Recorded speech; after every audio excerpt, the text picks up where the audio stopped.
jab, uppercut, leave you laid out on the floor.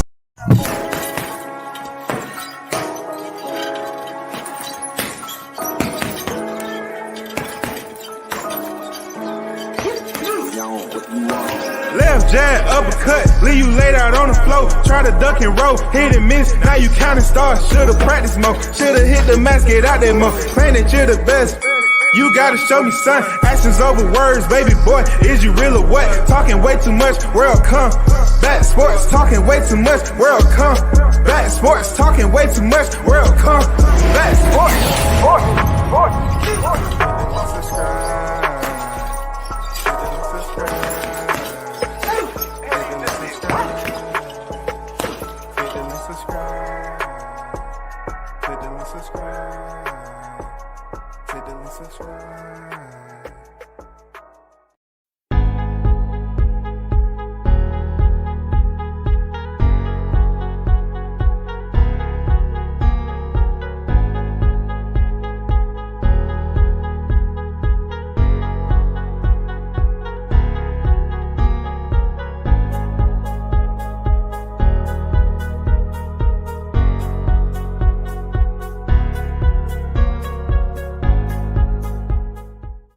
Let's fill the room once again. You're tuned in to World Combat Sports.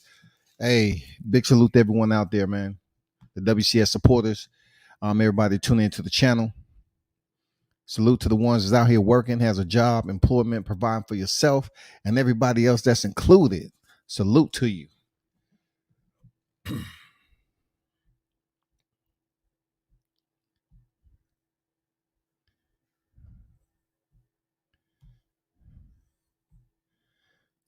So pretty much a lot of things has been taking place, especially on, social media, as always, one of the biggest platforms in life that people dedicate most of their day to, you know what I'm saying? Especially content creators. Content creators is always looking for, the hottest topics, new topics, breaking news, and everything else that goes along with it. So the topic that's out there that's buzzing right now is, of course, the civil lawsuit that Terence Crawford has. I'm gonna be honest with you. I'm not going in depth with it because I'm hearing a lot of criticism going towards Crawford way for him and what his actions is. I'm hearing that Terence Crawford pretty much drug his feet on this one, procrastinated, and took his time about responding to, allegations, which he, put out there that he was experiencing and so forth. At the time, we don't really know every part of the story in which he was experiencing with Top Rank. But, it's out there as if, Bud Crawford just going along with the flow of things. It wasn't too much affecting him negatively. You know what I'm saying? He was going about business, getting paid, being able to support his family. And they're trying to make it seem like that he was having a jolly good time. I don't see it like that, people. I don't think he was having a jolly good time. I just think it's a time and a place for everything. And sometimes you have to pick that window that suits you best. You have money involved. It's a planning process. I always talk about the P's. You know what I'm saying? Proper planning prevents piss poor performance. I always speak on that. So you can't really say that Bud Crawford was impulsive about this. Sir Ken on deck. How you feel there, Sir Ken? Appreciate you pulling up. Sir Ken say, World Combat Sports, salute to the wrenches and salute to the chat. Smash the like button. Appreciate you there, Ken. Andrew Charles on deck. Salute to you, bro. WCS salute to you, my brother. I look at business part of it like this. Bud Crawford was signed with Top Rank for quite some time, for several years. And, it's been talk, you know what I'm saying? It's been dirty talk, so to speak, about promotions for quite some time. Top Rank being one of the flagships of boxing promotions. It's been a lot of people who's had, adverse things or derogatory comments to make about Top Rank. They have derogatory, comments and denigrate freaking PBC too. They have comments that are derogatory against Golden Boy. The same goes for Matchroom. It never stops. This shit never fucking stops. So, people have something to say all over because boxing is a non-regulated sport, and therefore people are always going to have something to say about it. We all heard plenty of times boxers being in contracts. We all talk about how Floyd was able to get up out of his contract and go to PBC. We hear about that all the time. We praise Floyd for being able to get out of his contract and the people that helped him do it. We praise the Mikey Garcias that was able to get out their contract and the people that supported him and allowed him to do it. What's different with Terence Crawford? I'm just curious, what is different about Terence Crawford making the same moves as these individuals made? Seriously. I think in this day of time, social media absolutely cloud the judgment on the way people think this day. Because we have there's individuals that believe they're in ownership of the microphone and the platform for which they speak on. So with that ownership, they speak on miscellaneous topics. And then if they're on here on a regularity, they can get enough people to listen. I always say the same thing. This is a perfect example on a lot of people listening to the wrong shit. When were you expecting Bud Crawford to make a move? The man released himself from Top Rank. And then when he released himself from Top Rank, they wanted him to hurry up and run over into the arms of a cactus bush. They wanted to go over there to PBC. Hug on that cactus, goddammit. Bleed, bleed. Feel that pain. Breathe, breathe, bleed, bleed. What you saying? I'm telling you to breathe. No, I thought you said bleed. No, I said breathe. Go ahead. Bleed, bleed. They wanted him to run into the arms of PBC.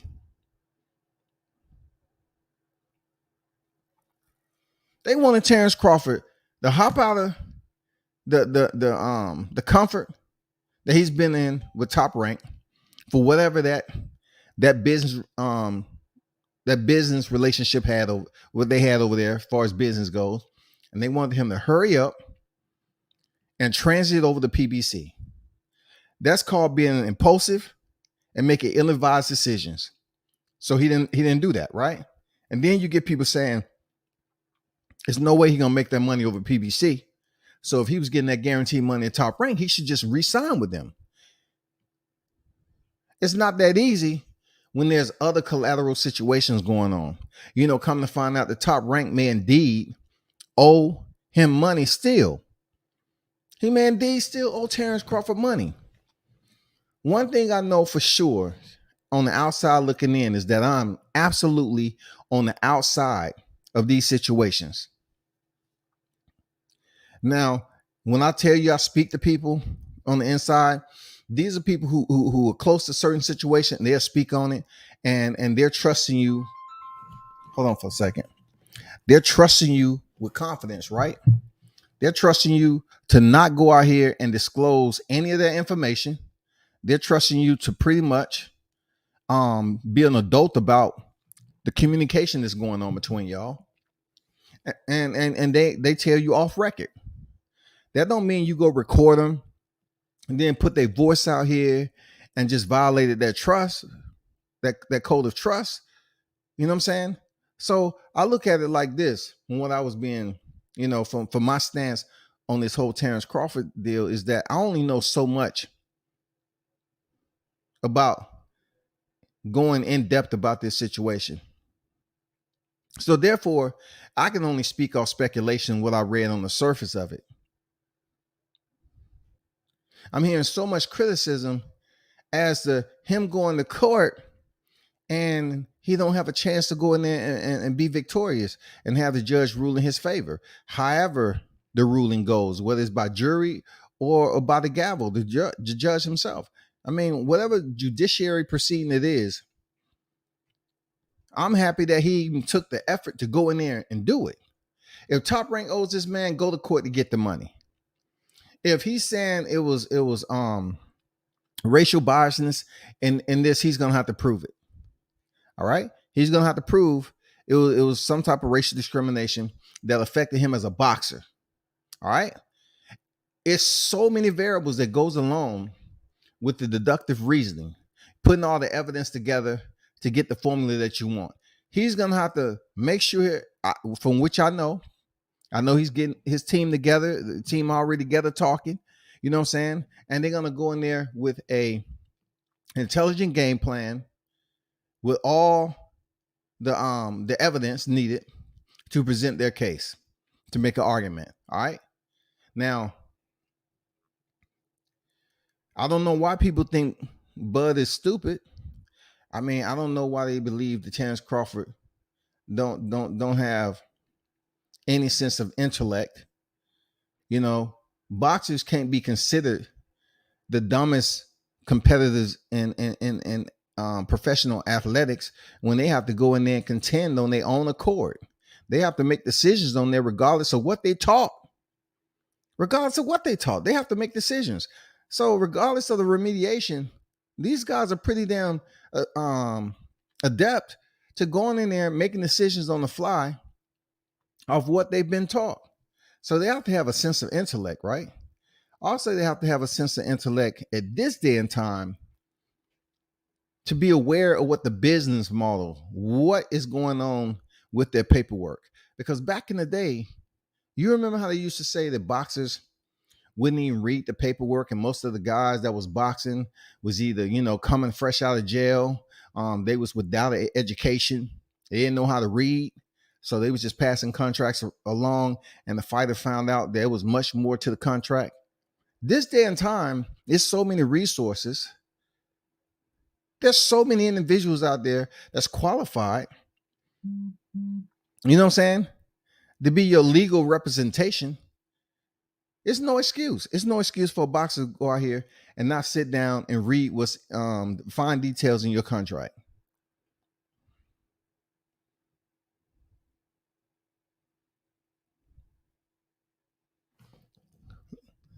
Let's go to an article, right?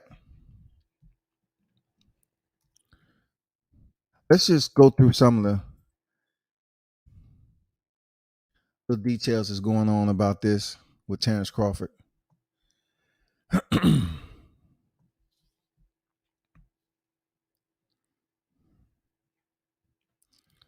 Terence Crawford files lawsuit against former promoter and accused Bob Arum of racial bias.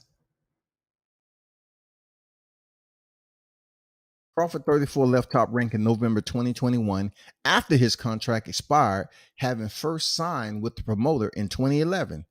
2011. He gave that man a dime. Man. His suit, which seeks over 3.9 mil euros, 5.4 million in damages, was described as frivolous by Arum, 90. He was worked with the likes of Muhammad Ali, George Foreman, and Tyson Fury in his career. Crawford is alleged in breach of contract as well as fraudulent and negligent misrepresentation, and claims Arum and Top Rank failed to follow through on promises to secure a unification fight with Errol Spence.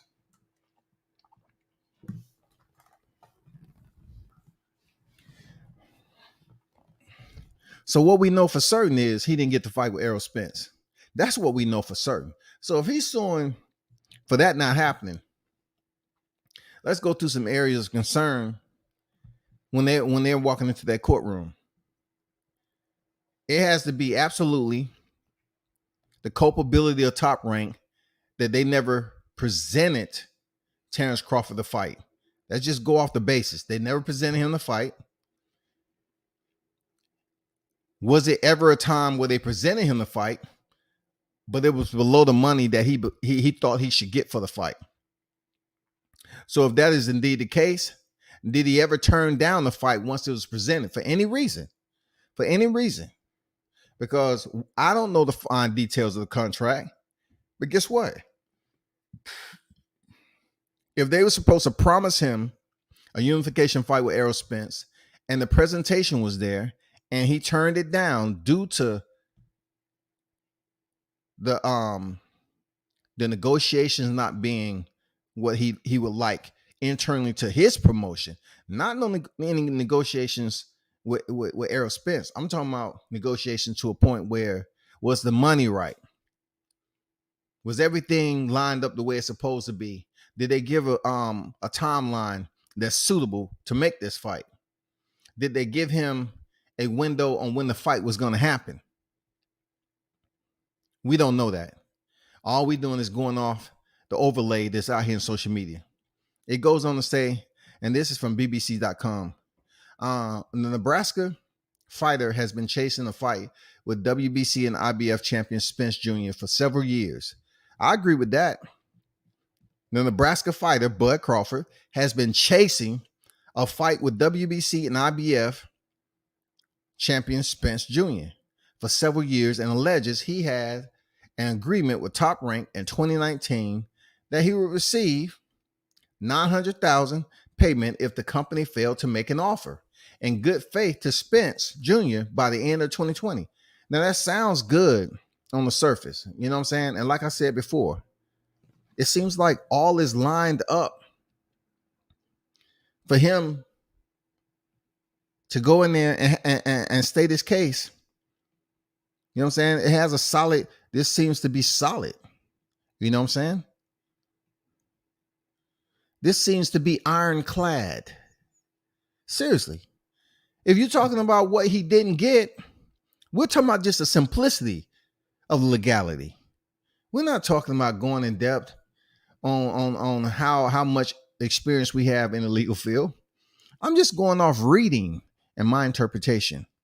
Ironclad is basically telling us that he didn't get the fight with Errol Spence. He didn't get the fight with Errol Spence. He didn't get the fight with Errol Spence. So if $900,000 was guaranteed in this, ironclad tell me that it seems like, hey, he's owed his money.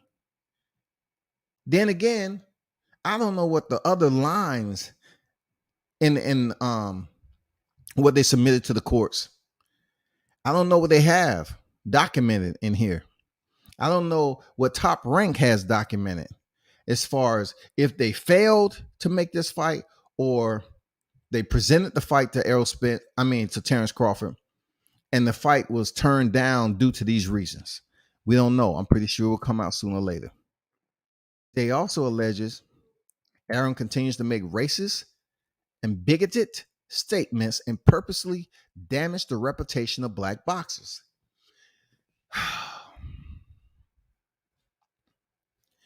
Now, this is, the tip of the arrow, that drips the poison. This is the tip of the arrow right here. He also alleges Arum continues to make racist and bigoted statements and purposely damage the reputations of black boxers. Now, I don't know if there's any audio to substantiate this. I'm not sure if any other fighters that sign a Top Rank who's attached to the Crawford stable will sit up here and step up and testify on Crawford's behalf. I don't know if that's going to actually go down. I don't know if it's enough fighters that's willing to sacrifice being shelved, the blackball, blacklisted, ostracized, banished. I don't know if it's a lot that's in there that's on their grown man shit to say they was in a position where they actually seen it for themselves. Because this question is going to arise. If Terence Crawford team has individuals that is boxing in that stable that has signed with Top Rank, either during or after he left Top Rank,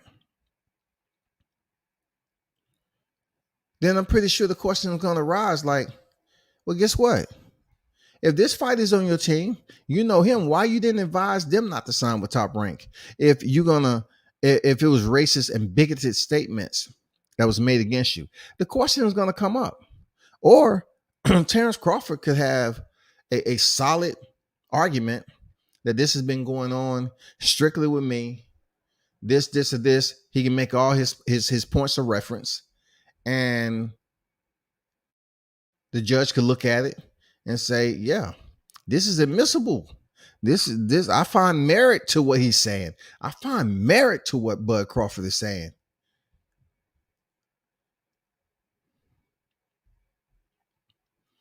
You just can't shut it down, my people. You just can't shut it down and say he's stupid for making a move, all because the primary talks that we've been having is him versus the popular guy on planet Earth, Errol Spence. You can't shut him down like that as a human being. You know what I'm saying? It's not fair. It seems unjust. It seems like, people being closed-minded about this situation, all because the conversation has been Terence Crawford facing Errol Spence. So there's a lot of Errol Spence fans that's pretty much latching on to the same narrative to ridicule Bud Crawford in this situation with filing a civil lawsuit against Bob Arum. They take it from the ring, and then they take it to criticizing him about a matter in which they only know the same information from what I know. That's reading up on it and understand what it's about. We still don't know the damn intricate details. But I can tell you this, I truly believe that it's a lot of people that's out here that was disliking Bud on that boxing aspect. They're now turned around and they're marching in the streets in protest for Bud filing a civil suit. Now all of a sudden Bob Arum is the greatest thing ever just because Bud's filing a civil suit. That's the riffraff that you have to experience on social media. The cultivating of buffoonery never cease. That shit grows astronomically, boy. That shit grows all the time. The buffoonery weed. You see that weed pop up everywhere.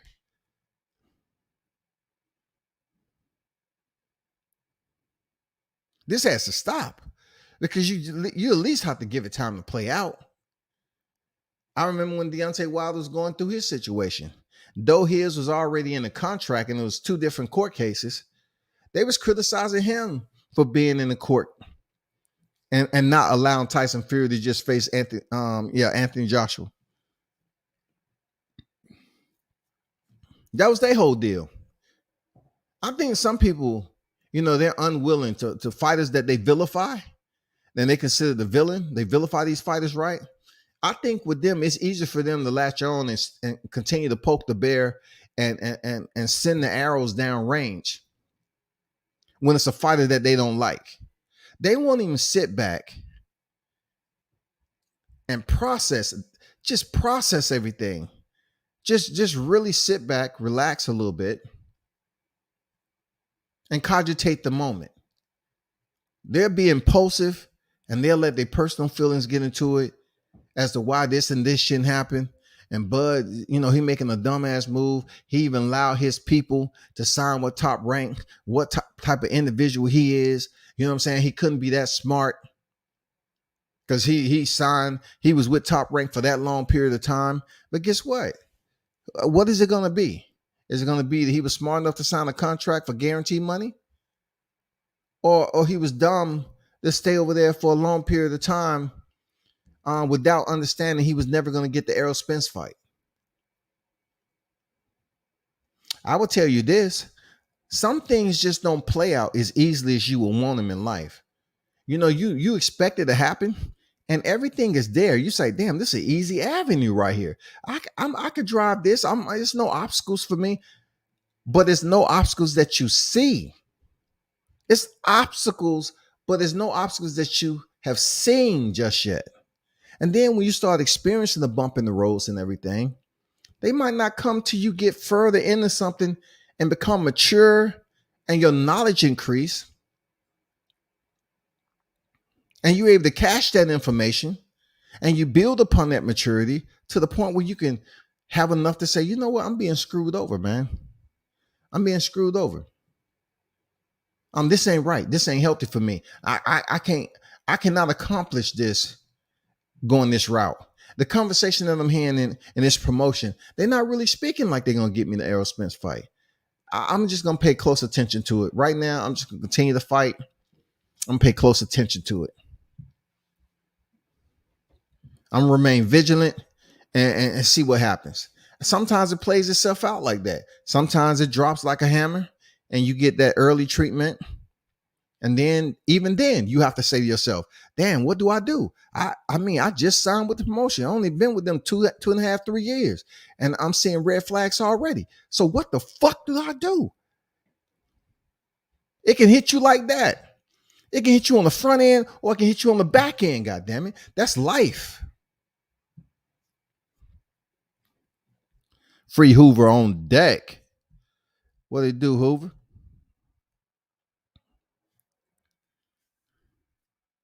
Don Dot on deck. What's good? What they do, my brother with World Combat Sports? What's good? Salute to everyone that's in the chat. So I look at this deal. Let me continue to read a little bit more of these articles, right? He say his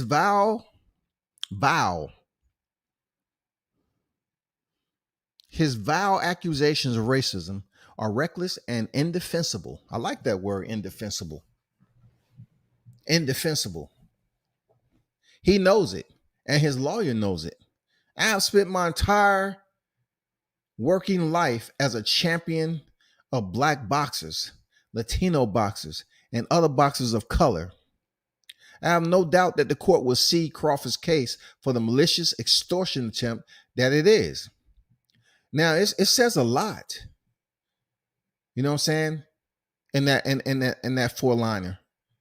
It says a lot. It's a very acerbic type of display of words coming from Bob Arum. You're talking about a person who's been an attorney, a guy who is incredibly lived a lifetime, which, you know, there's twists and turns and roads he's traveled that we can only fathom, we can only think about, you know, like our imagination can only think about. We'll never be able to go through the experience and the journey that Bob Arum's been through. So him using vile accusations and basically saying they're indefensible, you know, that's attorney talk. To be raw, uncut, to grab the attention of the listeners. That's what Bob Arum is doing. I mean, I like his wording. It's sharp. Them some verbal blades, goddammit. Serrated.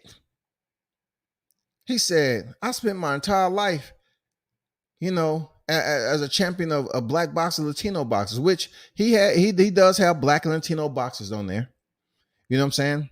So in that area right there, right? Listen, people, just because someone has a certain ethnicity or a certain number attached to them, and then accusations surface about that individual that deals with discrimination or prejudice, and you're saying to yourself, but they have it doesn't make any sense to just totally jettison the fact of the possibility of racism. Just because you have one Black friend doesn't mean when you go to the other one, you might not say some fucked up shit about the Black friend you have. Because a person with one or two Black friends, they haven't experienced enough Black people to be around them to know how it's supposed to work. You know, everything about how they function as a people. You know what I'm saying? How to basically socialize with these individuals. You can have somebody that know Black people, but still have derogatory things to say about them.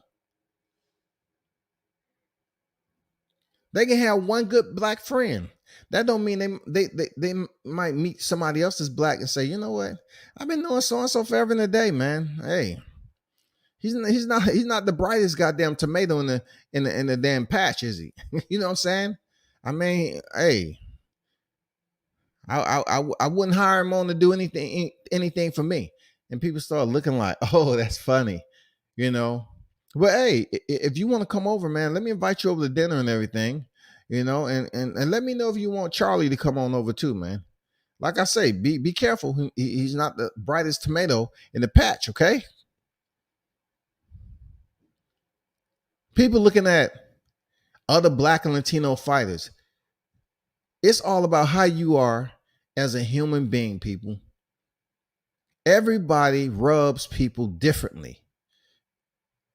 Seriously.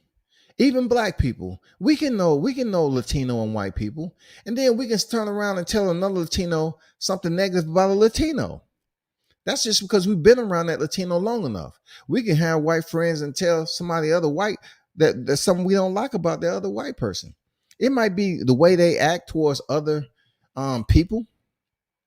They just might be a straight up asshole or whatever. But let's not group everybody together.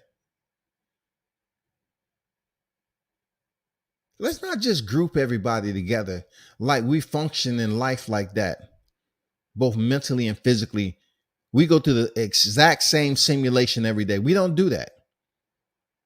But I'm going to tell you something if you already don't know. Things have changed since I was growing up. We have social media presence. Social media does change people's perception, even though that perception is blind and impulsively. Social media changed people's perception. You know how they say the first perception is everything. Social media can prove somebody guilty first and allow the innocence to play off as it goes and goes on and it ticks tocks in the social media timepiece. It can play itself on and on again, but yet that person was never starting from the ground floor as being innocent. They started guilty and had to defend shit that's totally false out here on social media. People don't operate like that. People shouldn't operate like that per se.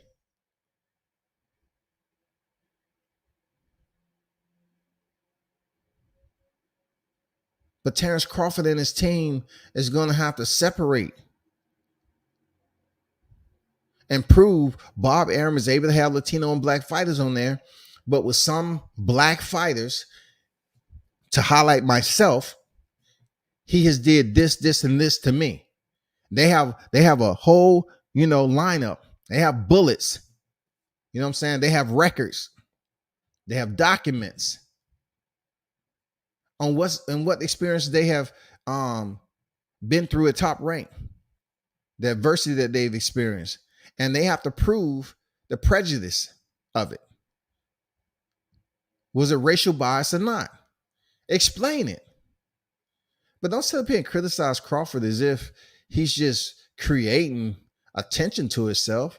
And you know what I'm saying? Don't just sit up here and act like he's doing something that he's the first to do it. It's plenty of people that went to court and people didn't believe them at first. And then they was able to win their case and people's like, damn, motherfucker was smart for going to court. Okay. I didn't think that. Well, guess what? Anybody is out of their goddamn mind if they believe that Team Crawford is just working off the cuff. They goddamn sitting together in the living room talking, looking at sports and shit.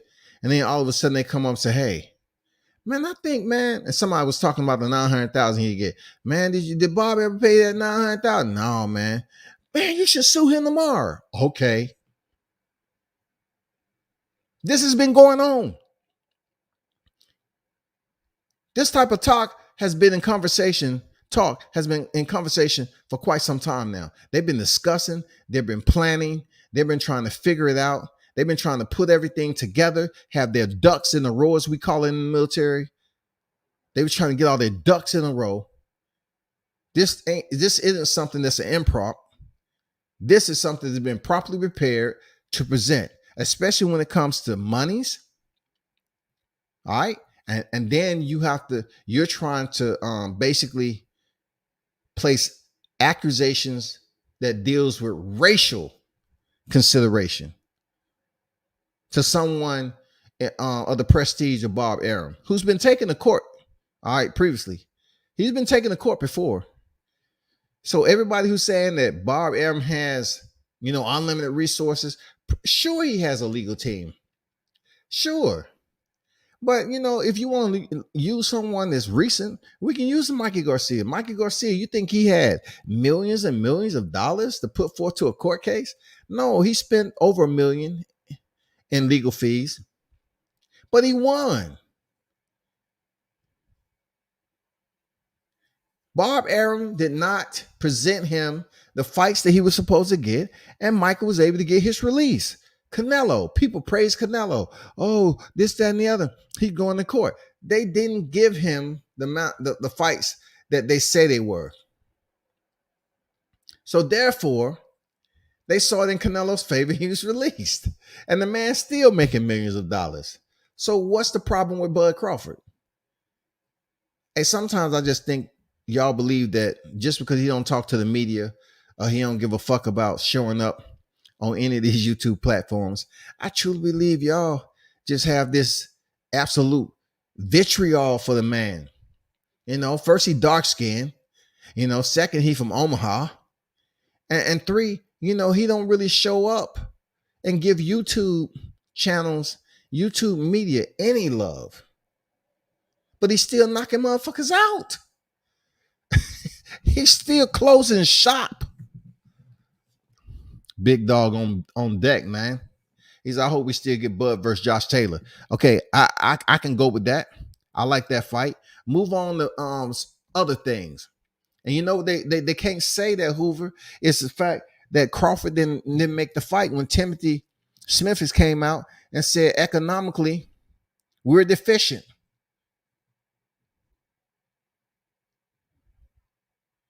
Economically, it doesn't fit our plans in satisfying Terence Crawford with a potential request. He tried to act like he didn't know what the numbers was, but guess what? He kind of told on himself like, I'm not a part of negotiation. I was telling people a long time ago that they was in negotiation. They was in talks.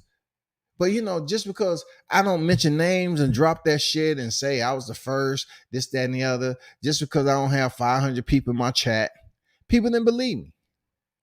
Now it all makes sense, don't it? As to why Errol Spence will be going for 70-30. I wouldn't say per se Errol Spence as just him as an individual, but over there at PBC, he's going for 70-30. Because they're trying to get Crawford on deck for the smallest penny and hoping to make the biggest dollar. That's what they're hoping. A lot of people who criticize Bob for being racist or biased co-signed all the shit he was doing as long as it was against Crawford. Look, Crawford was on his own record at certain points in time. He was highlighting and giving adulations to Bob. Yeah, he was. He was. You know what I'm saying? He was in a working relationship with Bob Arum. That doesn't mean he was happy, but he wasn't in there to be messy. Even though he might have seen some shit going on, it may not have been to the extent of what it is for him to file this lawsuit. It might have been something that was, rubbing him the wrong way. You know what I'm saying? Giving him that pungent smell, say something ain't right about this. You know what I'm saying? Something ain't right. It may have took him, some more years to kind of experience, because I can guarantee you that Bud Crawford isn't around Bob Arum all the time. Bud Crawford is not eating dinner, breaking bread at Bob Arum's estate. It's not happening.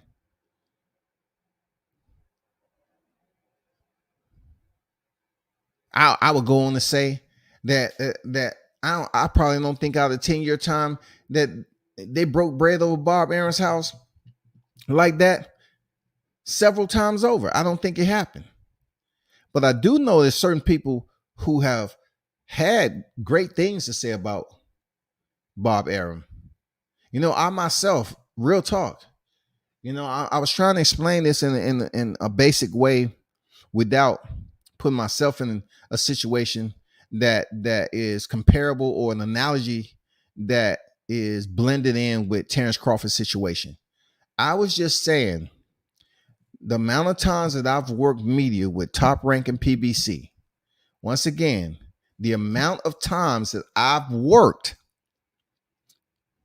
cards being approved And Top Rank and PBC, my best adventures in the media business was with Top Rank.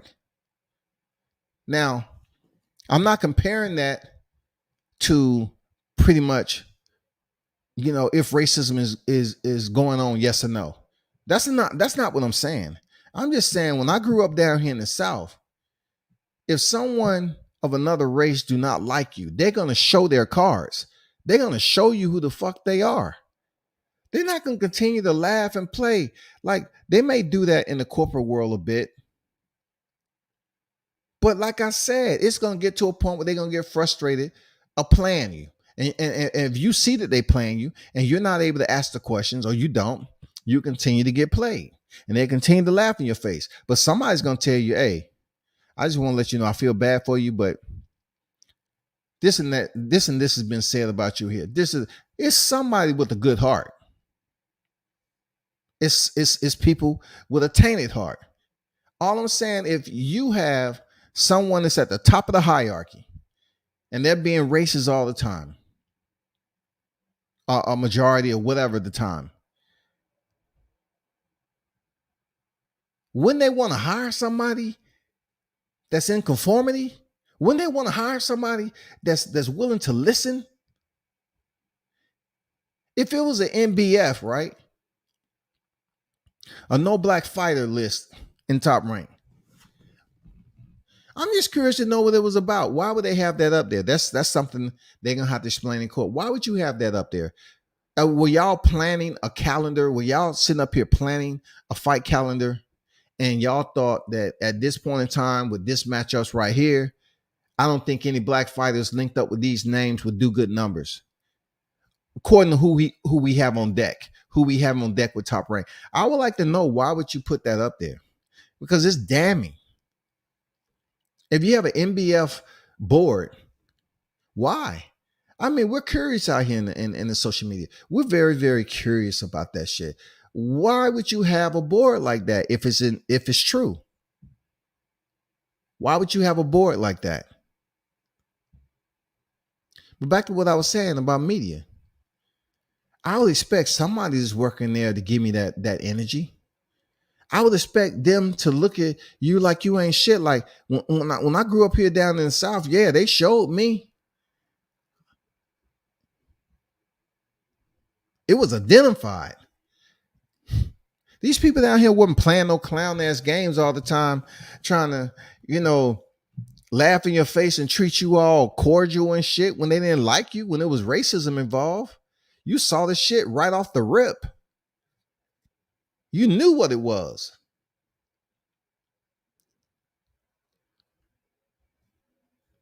I have a placard right now from down here that I got a long time ago. It said color entrance this way. It has a finger. It has a hand that's pointing that way. Color entrance that way.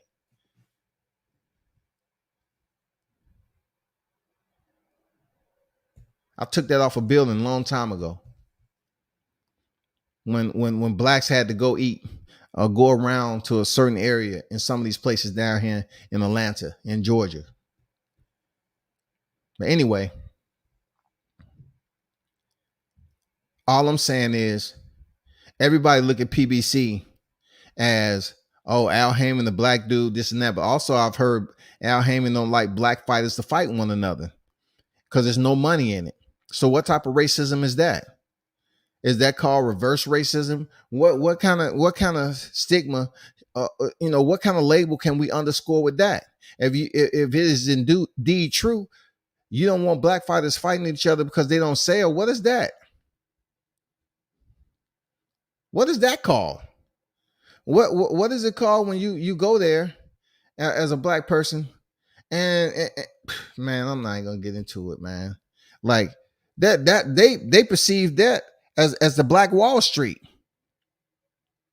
But unless you've been there, unless you step from behind the mic and go experience some of this is the only reason I'm talking on it. Like I've experienced both sides several times, several times. And the most contentiousness that I've experienced was over at PBC. The best experience I had with media, period, hands down, not even close, was Top Rank. So whatever Terence Crawford is talking about internal to his business as a fighter, him being signed, him working for the promotion, I can't relate to it. And that doesn't say he's lying. It's just say I've never been in a position where I've experienced it. And everybody who knows me now, it's no way that I'll get up here and advocate for Top Rank if indeed I experienced it, just so I can get approved for a credential again. I'll tell you straight up. I say I experienced this, this, and this.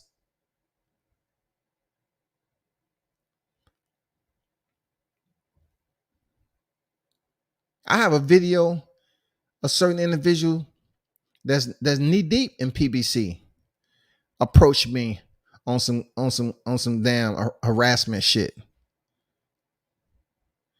All up in my face. I could have did harm to that person. I could have. I put that video out. I'll probably never get a credential in boxing. That shit will do millions of views. Show their face and everything. They still over there at PBC.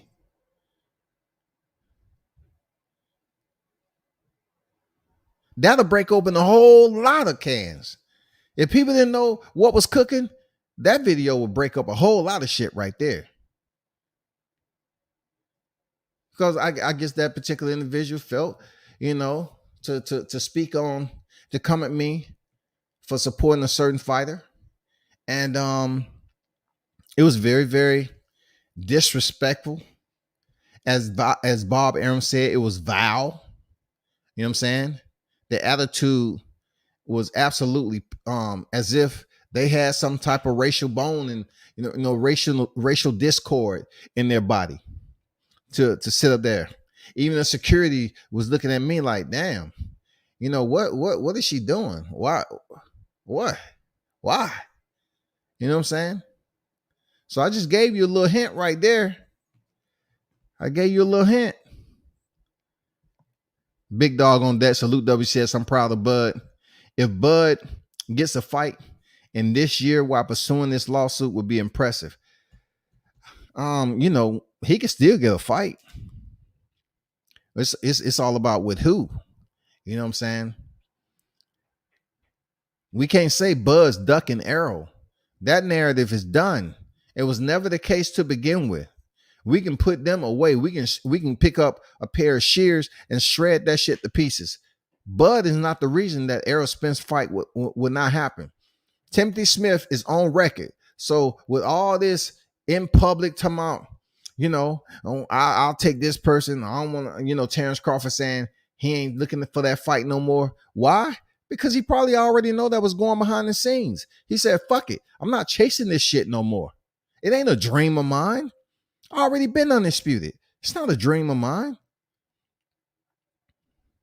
I did it already. So they can't sit up here and say, Bud didn't want to fight. Timothy Smith recently in 22 broke open the eggshell that's been cracked for quite some time. And he put it out there that economically is economics. It's economics, y'all. All of a sudden, we go through pandemic in 2020. We finish 21 amazingly, and we get in 22, and then they all of a sudden hit us with, a lot of people are asking about Terence Crawford. Will he be in a position? Will y'all be in a position to try and make that fight with Errol Spence? Well, what do you think is holding that fight up? Economics. Now the fight being made is economics. And then they say Terence Crawford never built into a PPV star. In reality, they don't have faith in their own fighters. What PPV stars do they have, people? Errol Spence is not a PPV star. Charlos aren't a PPV star.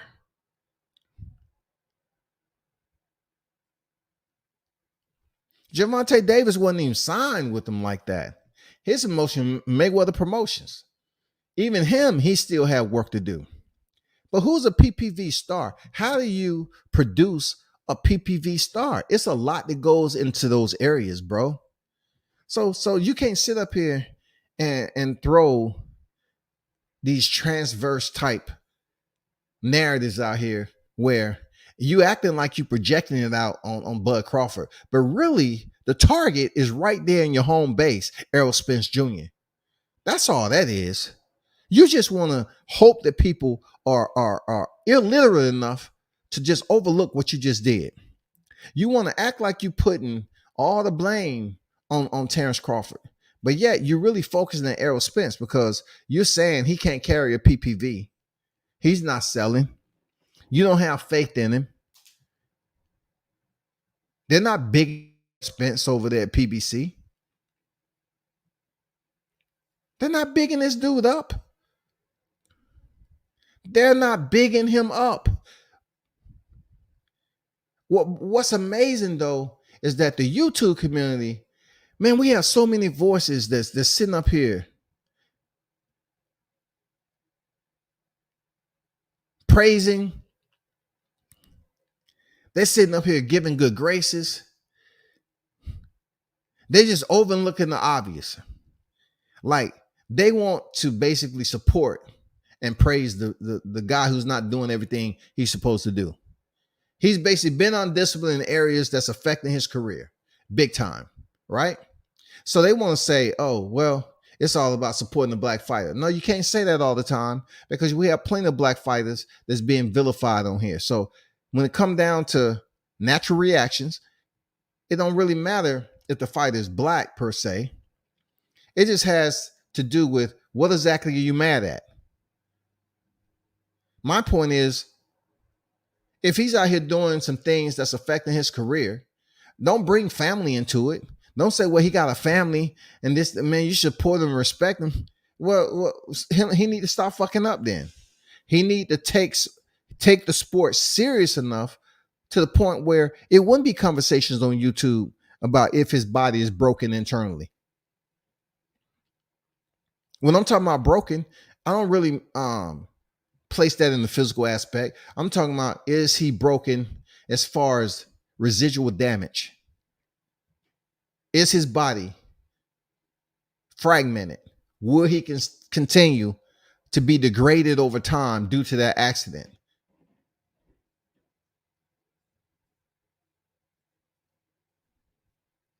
That's my only question. Like, they don't have confidence in Errol Spence. Period. They don't have confidence. They put the Charlos on the same motherfucking fight card.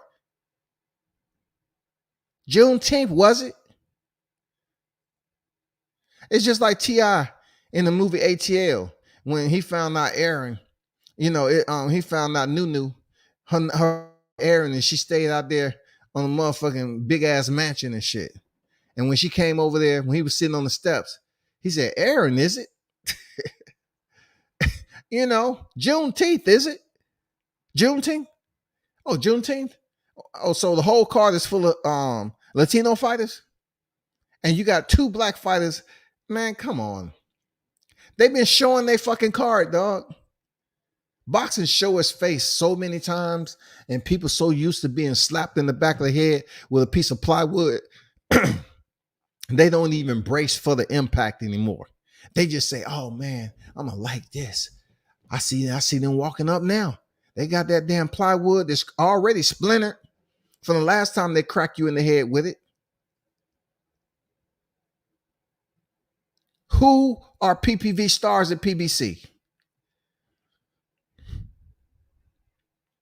How do you produce or build up a PPV star like Bud?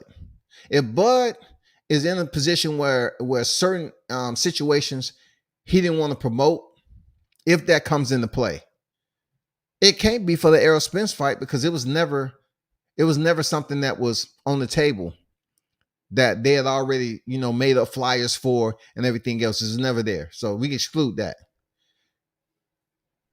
The 900,000 is for what? Not getting in the Errol Spence fight. So we can exclude that off the table.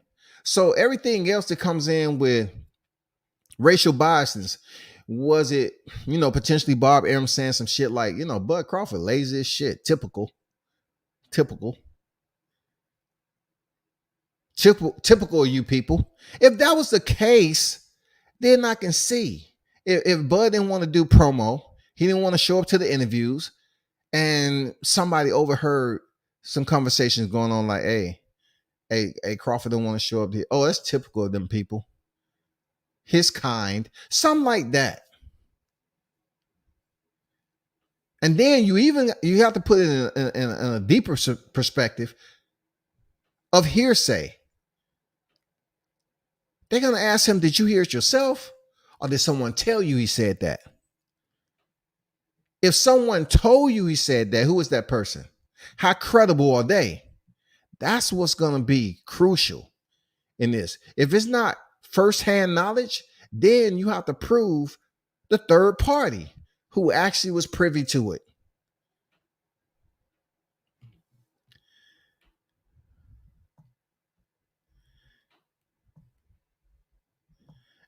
Foul player on deck, man. What's good with you? And you say people acting like Bud just had a revelation the other day about his shit. Man, I don't know why they treat my man like he ignorant and stupid, man. I mean, come on, bro. You know, the one thing people seem to just glaze over, right, is that boxing allows individuals to come from all walks of life with no prerequisites to join a sport, compete in a sport, and make millions in a sport. You have no prerequisites that you have to meet. You know what I'm saying? Of course, you can't be on the run. You know what I'm saying? You can't be America's Most Wanted. And then they can say, hey, hold up. Let us get this PPV out the way, and then we'll turn them over. We'll tell them to turn this. No, that don't happen. All right. But boxing allows individuals from all walks of life with checkered past to come in here and compete and earn a living. All you have to do is show up at the gym, you know, have somebody that believe in you, and then they have to figure out whether you want to be a future star or you want to be a journeyman. Even a journeyman is somebody making money off a journeyman.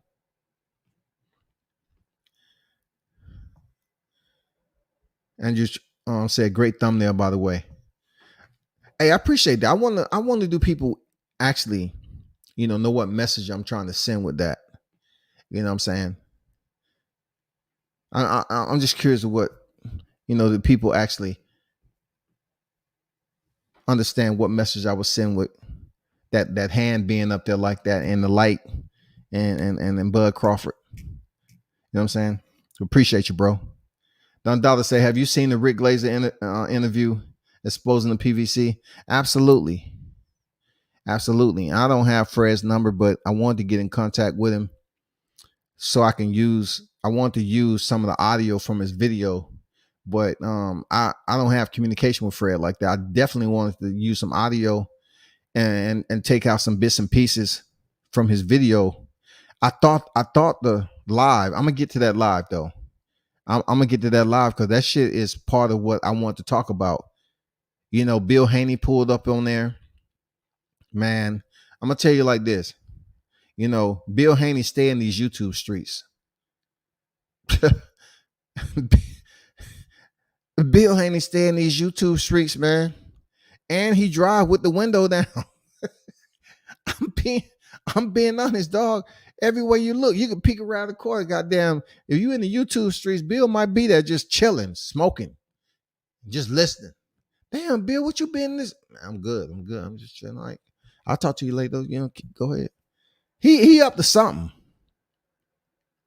It was good that he popped up and him and Rick Glaser talked about some very important parts. I'm gonna get to it, man. We'll see if Keyshawn Davis and Shakur Stevenson stick around with Top Rank for a while. I'm glad you brought that up there, Hoover. Because Shakur Stevens is one of the points that I'm trying to see if he had any influence. I want to see what was being conversed behind the scenes. Because Shakur Stevenson was in a position where he could have got that WBC shot. But they brought a Latino fighter in, Emmanuel Navarrete, to take the shot. Now, if indeed that plays into Bob Arum, you know, failing to get black fighters to certain points in their career, that would be a perfect example as to why Shakur Stevenson couldn't get that shot. Emmanuel Navarrete has never fought at 130.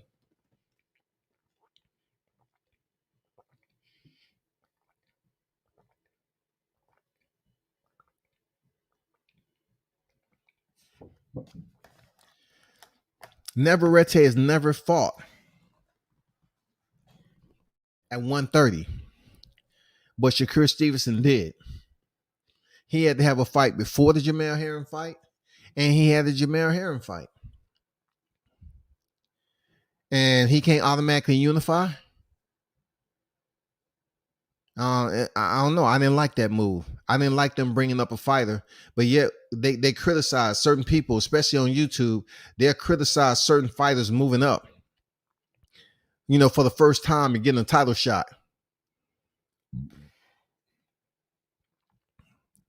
I got the paperwork, bro. What paperwork? I'm not sure what paperwork you're talking about. Shout out to Pac-Man ATL on deck. You talking about the paperwork on PBC? Or Andrew said Bill runs to the smoke. Yeah, man, like I said, man, shout out to Bill Haney for pulling up, dog.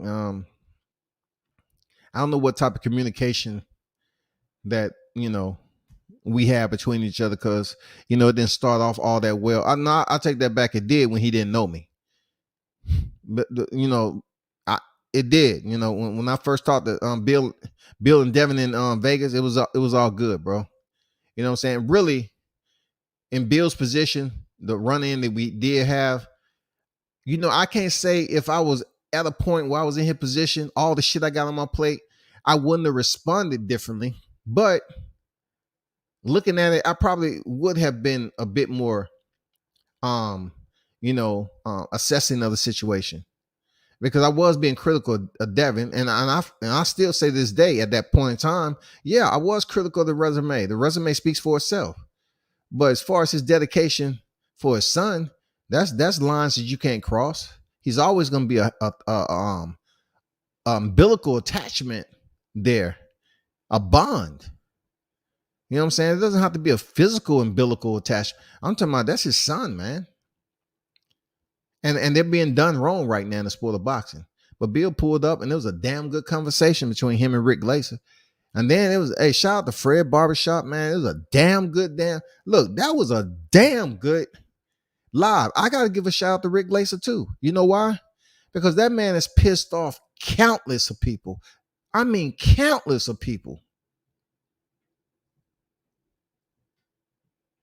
Just like Kevin Iole, just like Mike Coppinger, just like Dan Pugmire. Countless. And he stayed in the motherfucking pocket. I got to give a shout out to Fred, shout out to Cal, the boxer section that was on there. But I got to give a shout out to Rick Glaser for standing in the pocket with on a black panel. He's talking to a person that's obviously educated in life and educated to a point where he's a businessman, entrepreneur, and everything else that goes along with it. So they're able to have a conversation like that, where's conducive to the audience on a higher level.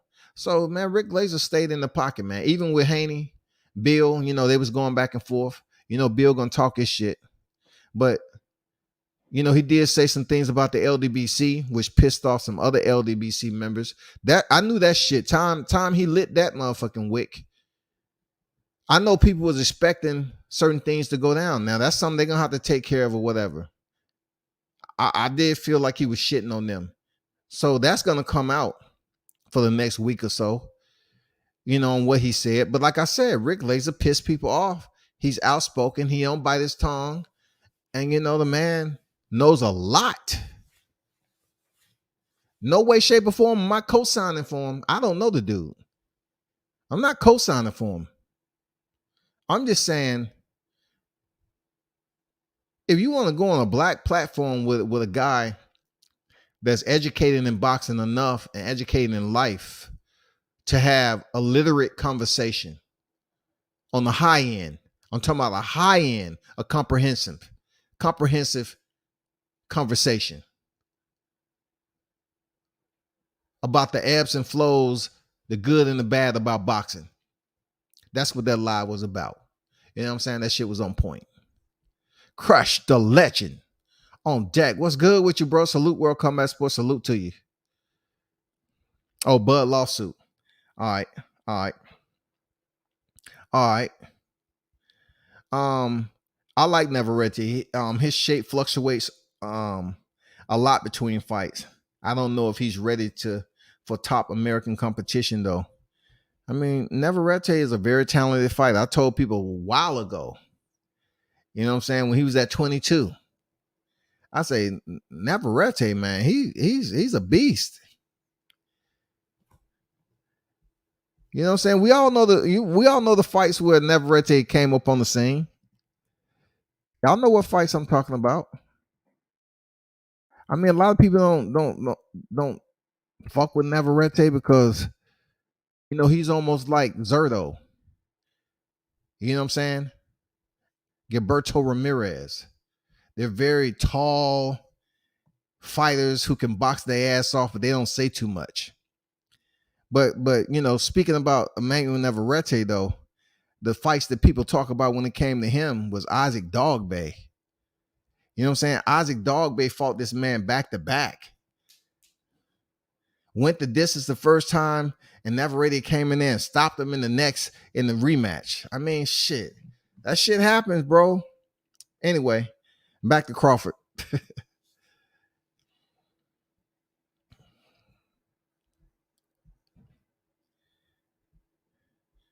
I put it to you like this. Hold up. Hoove, I'm gonna get back to Keyshawn and them. I just mentioned Shakur Stevenson because of the duck by Oscar Valdez after he popped positive. He was gifted. He popped positive and he was gifted. Not only was he gifted to continue the fight, to hold his fight date, but also they allow him to fight another champion in a different division. Boy, goddamn, that support system is amazing, ain't it? That support system is glorious, boy. That support system right there. Whoo. That Eddie Reynoso support system. The Mexicano connection, for real. I hope Bud has all his ducks in a row. You know what I'm saying? I hope he goes in there and able to be successful with whatever he's able to prove was whatever's justifiable in this lawsuit.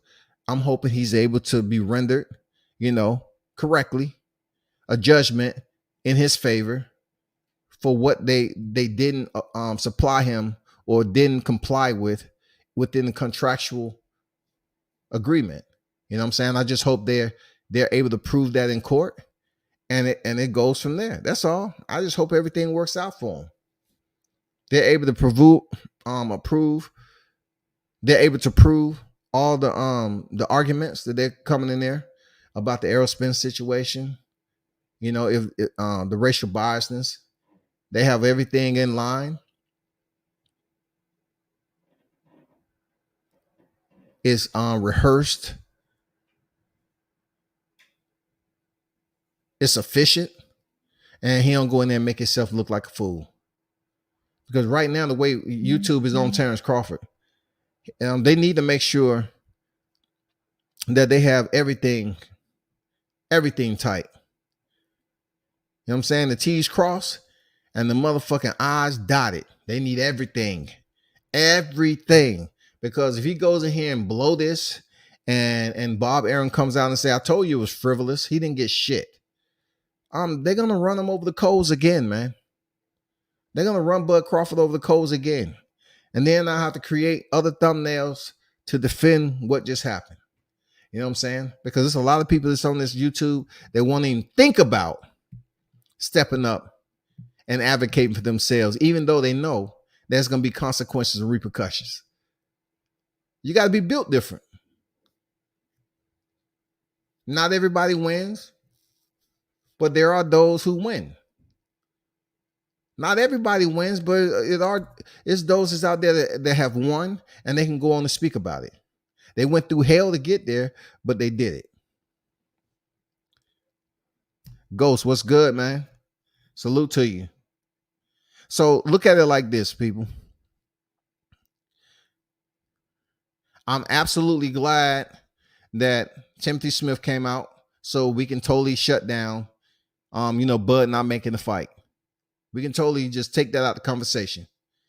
PBC doesn't want the fight with Crawford. They don't want to give him what he's asking for because Timothy Smith said he's not in negotiation, but he say, I don't know what the numbers are, but I'm not a part of negotiations.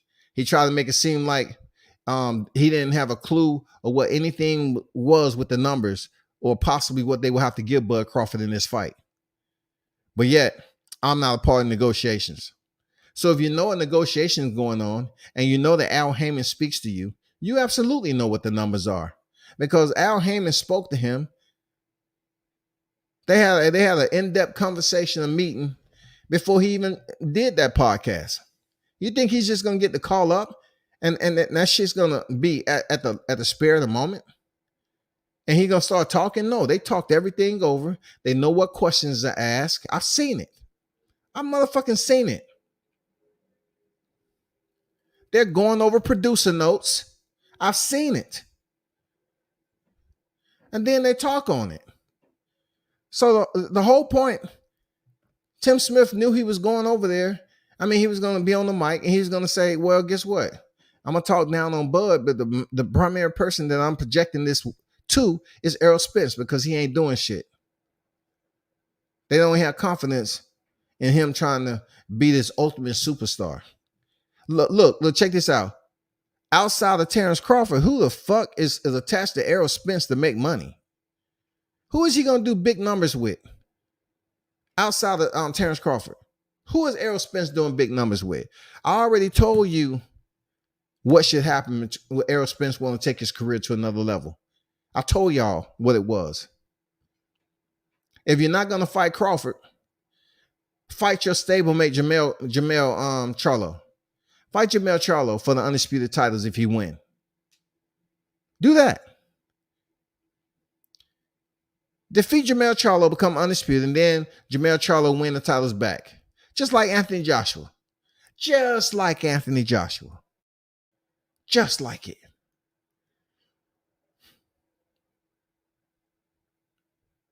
Both of y'all be able to two-time undisputed, and goddamn Errol Spence would be two-weight unified world champion. That's the way you plan that.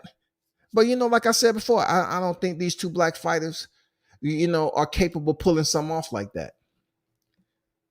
With all the corruption that goes on in boxing, if WCS sit up here and provides you with a template where you have two fighters in a position to make money, all they have to do is take the Twitter and start going at each other on Twitter or IG, make people believe it, and then a fight is set up where Errol Spence is moving up to 54 to face Jamel Charlo. I said it before. I'm not going to go into it tonight. King Mitch on deck. What's good? What's good? But I have confidence that, Team Crawford did what they have to do. I have confidence that, his career is going to move forward after this, whoever he fights. If it's Josh Taylor, cool. I hope he fights Josh Taylor at 140. Because I'd definitely like to see Bud Crawford add another badge to his chest plate. Definitely. If indeed he fights Keith Thurman, okay, we'll leave that up there and allow that cocoon to materialize as we see fit. He has Mario Barrios, and we'll just put that on the burner. We'll put that in the marination process and see what happens. But what I do know is he has options. He can either go to 140, boom, Josh Taylor fight, people tune in to see it, or he can go up to 54. If you go up to 54 and fight for a title, it don't matter what title it is. Don't y'all come up here talking about who is he fighting at 54. It need to be a grand title. Why? When Canelo moved up to 68 the first time, who did he fight? Rocky Fielding for the WBA regular, right? So I don't want to hear them bullshit, y'all. I don't want to hear none of that shit. Crawford go up there and fight anybody with a title and goddamn pick up another weight division. I don't want to hear shit. 4 weights. 4 weights like Mikey. 4 like goddamn Adrian Broner. 4 like a whole lot of other people. You know what I'm saying? 4 like Canelo Alvarez, goddammit. He's on his way to pick up another can of ragu when he go up to gain cruiserweight and fight Makabu. He about to goddamn pour another can of ragu out that motherfucker. 5 weights now. And they're gonna look at him as a 5-weight champion. I ain't mad at him. I'm not.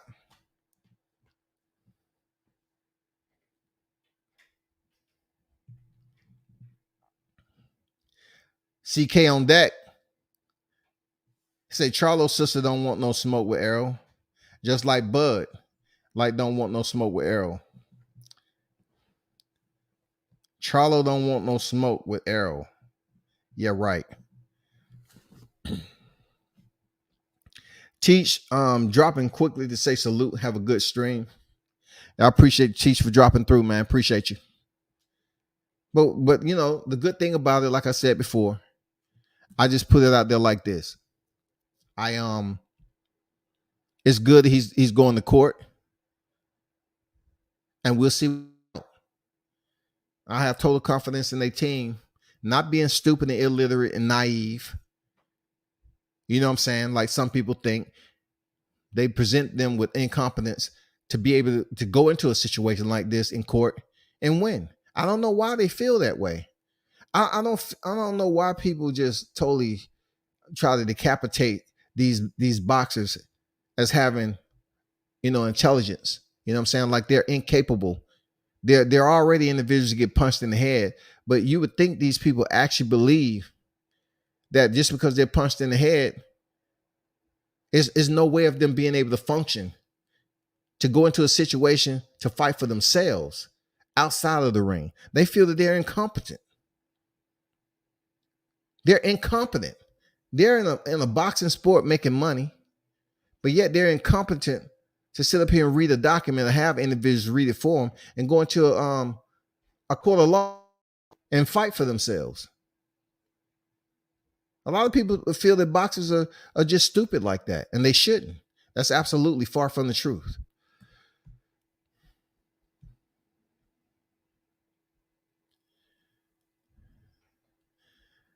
Hey, man, anybody that know Fred, man, tell him I'm about to use some sound bites from his vid, right?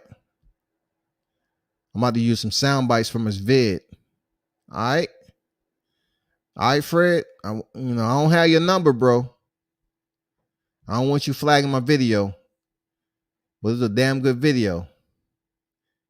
So I'm about to use some sound bites right now from Fred Barbershop. I'm video. I don't want the shit to get taken down. You know what I'm saying? But goddamn it, let's play some sound bites. And this is from Fred.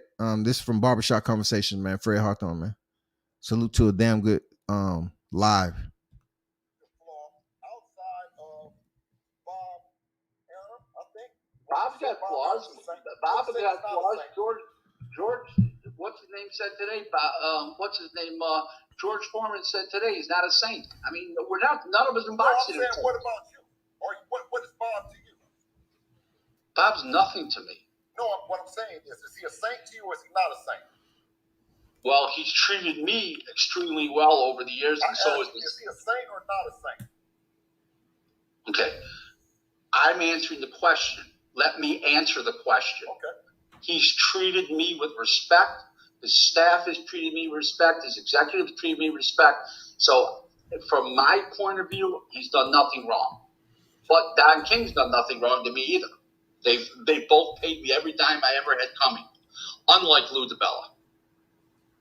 Now, get back to the matter at hand. You see, hey, granted, Bill is sitting in the dark. You know what I'm saying? Like he chilling out at the Carter, goddammit. You know what I'm saying? Like he Nino at the Carter. You know, this was a good live, man. You heard him ask a direct question.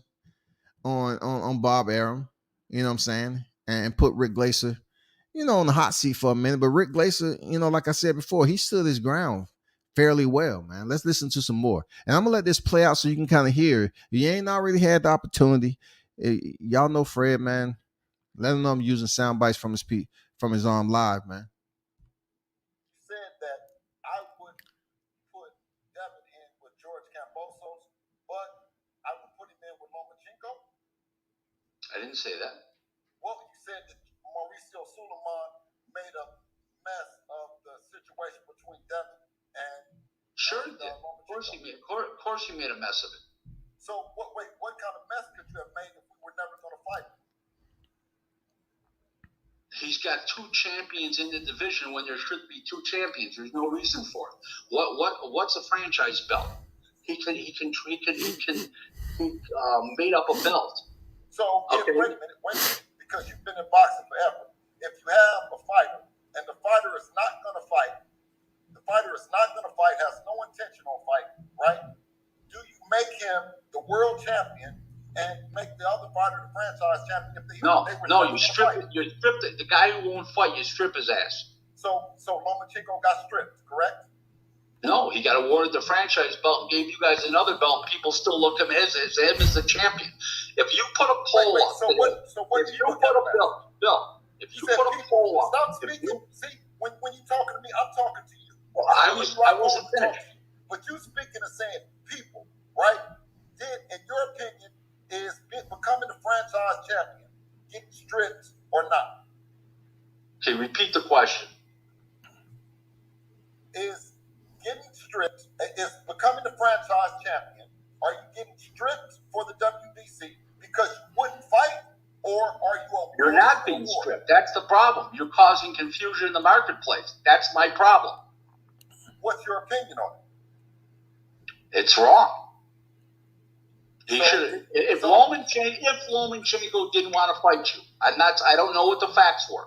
Then he should have been stripped. If you didn't want to fight him and he was the champion, they should have moved to the next guy in line. That's all. He's caused confusion in the marketplace. As the WBA will do. So let me ask you. I'm gonna fast forward through this for a minute because Bill was walking into some establishment. So he go into the restaurant. Let me get forward. And Cambosis, where Luke can't make any. Lopez, who's a tough fighter, right? Louis Santana twice got disqualified. What's the name? That happens all the time. What's that? I'm sorry. So what I'm saying by that is that it's someone pressuring to become a world champion. It's someone asking to become a world champion. I don't think that you become a world champion without asking the sanctioning body, without requesting to the sanctioning body that you want to fight. Now, Mauricio, okay. we were on Mauricio about becoming world champion for a long time, Mr. Glaser, all the way from the tournament that we were in with Teofimo Lopez, who's a tough fighter, right? You had Zarab Lett, to me, that was a good fighter, right? You had Richard Comey, that was a good fighter. You had Luke Campbell. You had Luke Campbell, that was a decent fighter, right? And then you had Lomachenko and Mikey Garcia, right? All these were fights that were potential fights for them. Other fights. I don't know what you meant by when you said we're on cruise, right? Because there's nothing. You're on cruise. You're getting a couple $1 million a fight, maybe $2.5 million a fight, fighting who you want. You're on cruise control. There's nothing wrong with that. I respect that. No. But if that's the case, why would you reach out and fight a risky fight? See, let me chime in on this cruise control shit, right? Anybody in life know if anybody ever told you on cruise control? Let me apply to the military.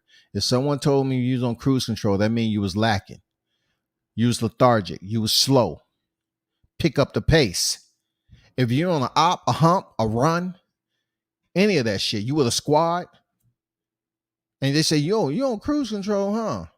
Y'all over here on cruise control. That means you're not doing shit. So what Rick Glaser's talking about with Haney, they was on cruise control because they was getting the money as if he wasn't even trying to fight the big names. Unless the Haneys are pulling a hat trick, which I don't think so. That is a disrespectful comment. Bill should have checked him on that, because what you're implying to the people is that they're making such good money. They're not really trying to fight Kambosos. They're acting like they are, but they really don't want to go to Australia. They don't really want to step in there and fight Kambosos. They don't want to fight Lomachenko, because then their belt will be in jeopardy. The belt that they're devaluing be in jeopardy. Cruise control, he know he was throwing shots.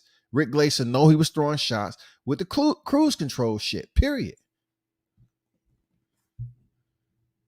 Well, because we can't be on cruise, right? We're not in the opportunity. We don't have, for one, we don't have the complexion for the protection to be on cruise. Oh, right? You're obviously getting it. You're obviously getting it. Eddie Hearn. And Eddie Hearn didn't muscle. Huh? Excuse me? You're obviously getting it. You're obviously getting it. You're fighting who you want to fight. They're not fighting who they want to fight. What the fuck is he talking about? See, usually I tell Mitch that he on some bullshit sometime, but he absolutely right on some of the shit he's saying, because I just didn't go that far, because we're talking about a 3-hour live. I didn't want to use up, because I didn't get proper permission to use the shit. But when King Mitch was up here, say, before Bill came on, he was saying Bill was protecting Devin, and we all know Haney is begging to fight the top guys. You know what? Rick Glaser might be right about. They have to fucking beg, because fighters are freaking ducking them, and don't nobody want to fight him, dog. It's a reason why they being ducked. So if behind the scenes Bill is begging, if that they using the begging word, then of course they trying to get the big motherfucking fight, because they being blacklisted in that bitch. Nobody even trying to fight him. So Rick Glaser, he was up here trying to talk slick early in the live. Absolutely. Just what Mitch said. He was trying to put it out there that Bill Haney was protecting Devin to the point where he just want to continue to fight mediocre cats. I don't get that energy. I don't get it in his performances against freaking Jorge Linares that they on cruise control, and I don't get the damn performance he had against Jojo Diaz. I'm just being honest. If it was on cruise control, we would see absolutely no improvement. There would be no sense of urgency from Devin in his damn fights, and that's just not true. He has shown a sense of urgency. He has picked up the pace as far as, being a lot more aggressive in his fights. They've been listening to the fight fans. So yeah, Rick Glaser was up there talking his shit earlier, and he got called out on it. No, because they want to fight Lomachenko and No, Kambosos. They don't have no. It's the other way around. I mean, he's fighting easy touch guys that Eddie's paying him well for. That's what I'm talking about. They don't want that though. No. Okay. No. Then have Eddie make. So We can end this conversation wonderfully. Okay, Eddie just got a couple shows delayed because of the COVID.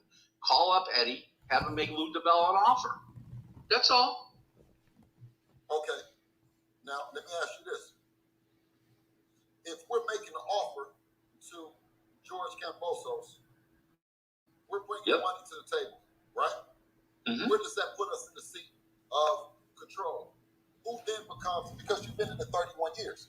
If they're truly the A side, they're calling the shots. It's a great fight. Why isn't Lou making an offer to us? You see what he just asked? Bill Haney has an excellent point. If you're the A side basically projects all the demands. You know what I'm saying? The A side is supposed to be the initiator. That's a damn good question, because you want him to call up Lou DiBella, and in this case, being the Kambosos has most of the titles, he's the A side. Devin will be the B side. Now, how it goes from there in the negotiation process, Team Haney definitely can't outprice themselves, but also in this case, they want the shot, right? So with the shot, hopefully they can get a fair price for Devin, more than he ever made in his career, and the same for Kambosos. Not the same shit we've been talking about The shit that we seeing with 80-20, motherfucking 70-30. Devin been getting that good guarantee money too. But in boxing, the Ludabella shit, people not liking one another, and everything else that goes along with it. Ludabella is a seasoned vet in the game too. But check this out. Good response from Bill Haney coming back, asking like, what does that put us in control? Because you want us to make the phone call. Yeah, we can make the phone call, but they're in control. Kambosos already put it out there that he's talking with Devin and Lomachenko, just like I told y'all. Because Lou doesn't have any TV or streaming deal that Eddie does. There we go. And that's why he can make a deal. Arum can make a deal for Loma and Kambosos, where Lou can't make anybody an offer. They've got to make him offers. So what does that make Devin Haney scared? Exactly. I'm sorry? So, exactly. So, Well, I didn't. Kyle need to repeat himself because he said, what does that make Devin scared? Yeah, big question. Where does that make Devin scared? And also when it comes to rights, when it comes to who can put up the most money, Matchroom's gonna have to come up with a structure, a PPV structure, something. When they initially came on board, that's something that people was griping about. They want to look at fights. You got to pay for the app, pay for the app, pay for the app. So now you're paying for the app, but yet when you hit a ceiling at this point in time, when they was proclaiming that PPV was going to be non-existent anymore, it's still here. And even with the apps that's out here, PPV is still the talk right now. And it's definitely going to be the talk, just like Rick Glaser just said, about freaking Bob Arum making a fight with Lomachenko and Kambosos. They can put it on PPV. And I'll be hard pressed I'll be remiss not to say, well, I think he's gonna go with Devin Haney. I don't know, man. I don't see it, bro. Like, motherfucker don't want to do what's right for the people. Kambosos is gonna do what's monetarily beneficial for him and his team. And if Bob Arum, if they can, talk to Bob Arum about getting this shit on PPV, that's where Eddie Hearns is going to lose out at, because Devin Haney is still attached to Matchroom, the Eddie Hearn. I didn't hear what you said. No, I said exactly. No, I agree. And Lou doesn't have TV. He doesn't have a way to offer us, right? But at the same time, we're agreeing to go to work Australia. We have a promoter in Eddie Hearn that we are at the zone, right? That we are asking them to ask the zone to finance it, right? If we wanted an easy touch, we would not be trying to negotiate with. Okay, let me say this to you. Okay? No offense, Bill, talk is cheap. Let's see the fight happen. I'll be if you take this fight and go to Australia, I will be the first to congratulate you on this show and be rooting for your son. I like your son a lot. I heard he's one of the classiest. One guy around you guys told me he's one of the classiest people he's ever. And there we go with that one guy around you guys. Hey, you got one guy, buddy, to say, hey, you're A-okay. Okay? I will leave it like that. And I respect the person greatly. So I'm a Devin Haney fan, and I think you missed that. Let me ask you, have you heard that we are not trying to make the fight happen? I didn't hear anything. Okay? Lou DiBella, listen. If Lou DiBella told me the fight was made, okay, or you guys made him an offer, I wouldn't believe him. I would listen to Eddie Hearn, okay, way before I listen to Lou DiBella. Lou DiBella's a known liar. Like I said earlier, I don't know if you were on the show or not at that point, but I said the next time Lou DiBella tells the truth, it'll be an historic moment in American history. Hello? What happened? Is food ready? So I say that to say again, you haven't heard either way that we've been trying to make the fight or not make the fight, right? I can't hear you. You said what? You're trying to make? No, I broke up. I said you haven't heard one way or another. I said you haven't heard one way or another. I haven't heard make the fight or not make the fight. No, right? I haven't heard that. I haven't heard anything about Arum for Loma and Cambosis. But somebody better get on the horn soon, because somebody's going to jump on the opportunity, because the kid's horny to fight. Number one, going to be horny to fight, and number two is, Arum's a fierce competitor with a checkbook. He's got that Disney money. I just talked to Peter Conv today. I talked to Jim Cambosos a few days ago. Eddie Hearn just talked to Lou DiBella day before yesterday, and everything is supposed to be moving forward. So I don't know how to take that. To be honest, I don't know how everything is moving forward. I spoke with Peter Conv when I was in NYC too. Learned a lot of good shit. You know what I'm saying, that I couldn't talk about. But for my own knowledge, I talked to Peter Conv. Ask him. Shit. I had a conversation with him. I even, asked him, did he want to do an interview? He said no, off record. All right, cool. I don't know where this transfer over to moving forward says, he's going to get the fight with Cambosis. I don't know. I just think Cambosis is a motherfucking Cambozo right now. I truly believe he's just sitting out here, saying what he believes. He want to spoon feed to the boxing public. And he really trying to fight Lomachenko for whatever the reason he think Cambozo. I believe this, that he may believe that Lomachenko would be a better fit to go over to Australia and have the Australians come out and watch the fight. I'm not sure. I really don't know the history, enough paperwork to check the numbers on, the fights and what the numbers has been over there in Australia, especially in this case with Australian, and whoever, and a black fighter like Devin Haney going over there, But I can tell you this, that people are always going to say that Lomachenko will sell better than Devin. They just going to say the shit. They stuck on it. You know what I'm saying? But right now, if Bill's saying it's moving forward, I'm like, so is this something that we should pin to our conversation, that the fight is moving forward, is for certain, or what? Because it just doesn't seem certain when I read other media outlets, and Cambosis is up there saying he's talking with Devin and he's talking with motherfucking Lomachenko team. That's fantastic. I hope it happens. I'll be rooting for your son.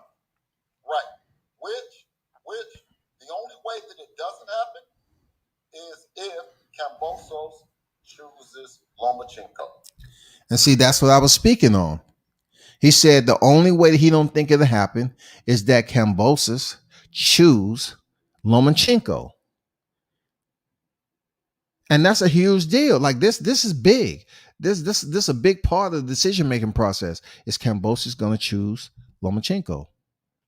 Well, you left one other ingredient out. It's called COVID. They're quick to shut things down in Australia, just to let you know. Yeah, well, they keep saying Australia. They're the ones saying Australia. Yep. So they're the ones saying Australia when the last time that they got some money was from DAZN, right? The big money that they got from DAZN, the biggest paydays that Lomachenko got has been with DAZN, right? With Corolla, Luke Campbell, right? The biggest money TP Moden got has been with DAZN. The biggest money that Cambosos has gotten has been with DAZN. The biggest money that Haney has got has been with DAZN. The biggest money Ryan Garcia has got has been with DAZN. The biggest money Jojo Diaz has got has been with DAZN. So what do you mean? What do I mean? What? I'm saying so why wouldn't the fight happen in the United States then? They're the ones saying it's going on. He said Cambosis has said publicly he's going to defend his title in Australia. He's going to force anybody to fight him to go there, unless he backs up on that or turns it around, or Peter Conv turns it around and gets him to come, to fight over here. Well, but it seems with like the champion, it seems like all the turning is happening on that side of the fence, not on our side of the fence. Let's see the fight happen. Come back on the show. I'd love to be on again with you. When your son makes the fight, I'll congratulate you. I'll be cheering him on to win. Let's see the fight happen. What promoter? Arum has a way of sticking his beak in there, and all of a sudden, making the best offer last, and all of a sudden they're fighting Lomachenko instead of you. And don't forget one thing: Lomachenko, he'll fight anywhere. We know that. That's a proven fact. Where has he fought? Where? What do you mean? He'll fight anywhere. He's fought all over the world as an amateur. He's fought in England a couple of times. He's fought everywhere. What do you mean? See, right here is where Rick Glaser, slipped up. He found the banana peel. I know Dundada is basically rocking hard for Rick Glaser, but in this right here, he was just he's obliviating. That Lomachenko on a professional level has fought everywhere. Like Lomachenko on a professional level, he hasn't fought everywhere. You know what I'm saying? Maybe as an amateur with all those hundreds of fights he had, of course he traveled. But in professional, he hadn't been going all over the place. So, Bill was absolutely on point with that. Who did he fight? Give me the time that you said he fought over somewhere and all that. I think as a pro, I think he fought Corolla, and I think he fought Luke Campbell over there. Maybe I'm wrong. I don't know. No, I think he fought Luke Campbell here, and I know that he fought Corolla here. I believe. No, I don't think so. I don't think so. I don't. If I went, check it out. Fred, check it out. Don't you got your producer or somebody can check that out? I'd have to disconnect you guys. No, I was talking to Fred. He fought Corolla here because I didn't go. I had tickets to that fight. I didn't go. Okay. Where did he fight Luke Campbell? I think he fought Luke Campbell over there. I'm almost I positive. think he fought Luke Campbell in London because I remember the first. Right. There you go. Okay. Yeah, that's what I think I'm at. So when you say he'll go anywhere to fight, well, he's from the Ukraine. He fought 400 times all over the world. I mean, as an amateur, come on. He'll go anywhere. Okay. So you're counting the amateur shit and saying that because as an amateur, if you want to talk about amateur, we went to Ukraine to fight. You talk about as an amateur, we went to the Dominican Republic to fight. Right? I'm sure you did. Well.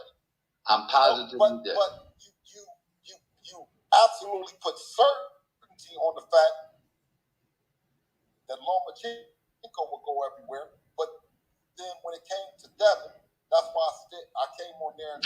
Because he doesn't have a home base. You have a home base. Huh? You have a home base. He doesn't have a home base. He'll fight wherever Arum tells him to. You have a home base here in the United States. There's a big difference. We're from Oakland, California. We've never fought at home. You're still from the United States. You're still fighting in your home country. Okay? He's not. Well, let me ask you this, though. You can fight here, but when you're fighting with Bob Arum, right? It's the Bob Arum show, right? It's the Bob Arum show that controls the judges, or let me not say controls, has the professional experience to know what judges, what referees, what venue, well, there's a guy in New York City. If you want protection, you can hire him. No, I'm not saying that. What I'm saying is when you talk about Lomachenko being under the protection of Bob Arum, I didn't say he was under protection. You said he was under protection. I'm telling you, I'm saying is that it doesn't make a difference. Bob Arum, he's been under the protection. He's been protection. He's fought everybody. He's fought everybody. He's got 2 losses. He's fought everybody. He's got 2 losses. Come on. He ain't fought nobody to death. He's not fought nobody to death. Bill, make the fight. Let's come on here again. I'll congratulate the shit out of you. Well, until the fight happens, you shut the fuck up about it then. You the one started talking about that we wouldn't fight. You started talking about where I wouldn't go. I'm trying to make the fight happen. Go there then. You've been in here 30, you've been in this 31 years. So you should know if I'm not trying to make the fight happen. You should know more about it than to come out and say that I'm not. Go there. I want you to go there so you can prove me wrong. I would love it. I want to see the fight. Hey, listen, let me tell you this. We're going for the number 7, right? We see something in George Kambosos, right? We think that that's the kind of fight that we can go in his backyard and beat him based on the fighter that he is. If it was another kind of fighter or if it was someone that we felt different than you feel, we feel like we can go in his backyard like fighters have did for the first time, whether it's been an Errol Spence or there's been fighters that have went over and had 50-50 fights or fights that maybe not and prove that who they were, right? And it just comes down to that. It comes down to Devin being 23. He's made the kind of money that a lot of young fighters wish that they can make, right? And it's time to piss or get off the great. pot. You've done a great job. Or get off the pot. You've done a great job. What fighter did you start up from the amateurs that you made world champion? Paul Spadafora. Who? Paul. This is gonna get funny. You think he was any good? I like Paul. I like Paul Spadafora. He's a nice guy. Mm-hmm. Yep. He's not no Devin Haney for sure.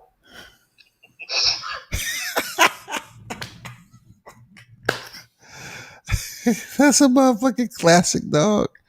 Let me get to some of these damn comments, man. That's a classic response right there. He ain't no Devin Haney. And Rick Glaser went on the defense quick. Don Dollar said Rick Glaser interview on New Media Boxing Today was very insightful. Check it out. Yeah, check out Fred's live and wherever else he was at. You know what I'm saying? I have, read plenty of his, articles and shit he talk about. He can be controversial. And people need to understand in mass media, especially when you're in the process of being an author, you know what I'm saying? And you being, in the editing or you putting out content from your own words on what you know. A lot of times people don't want you to sit up here and be this damn soap opera type love fairy tale type writer. They want you to be edgy. You know what I'm saying? They want your shit to be raw. They want you to grab hold of someone if it's by the hand or the throat. And if you boring as shit, they're not gonna keep you aboard. They're not gonna give you a paycheck. They're gonna say, no, we don't want that shit. Rick Glaser spores Al and the PBC.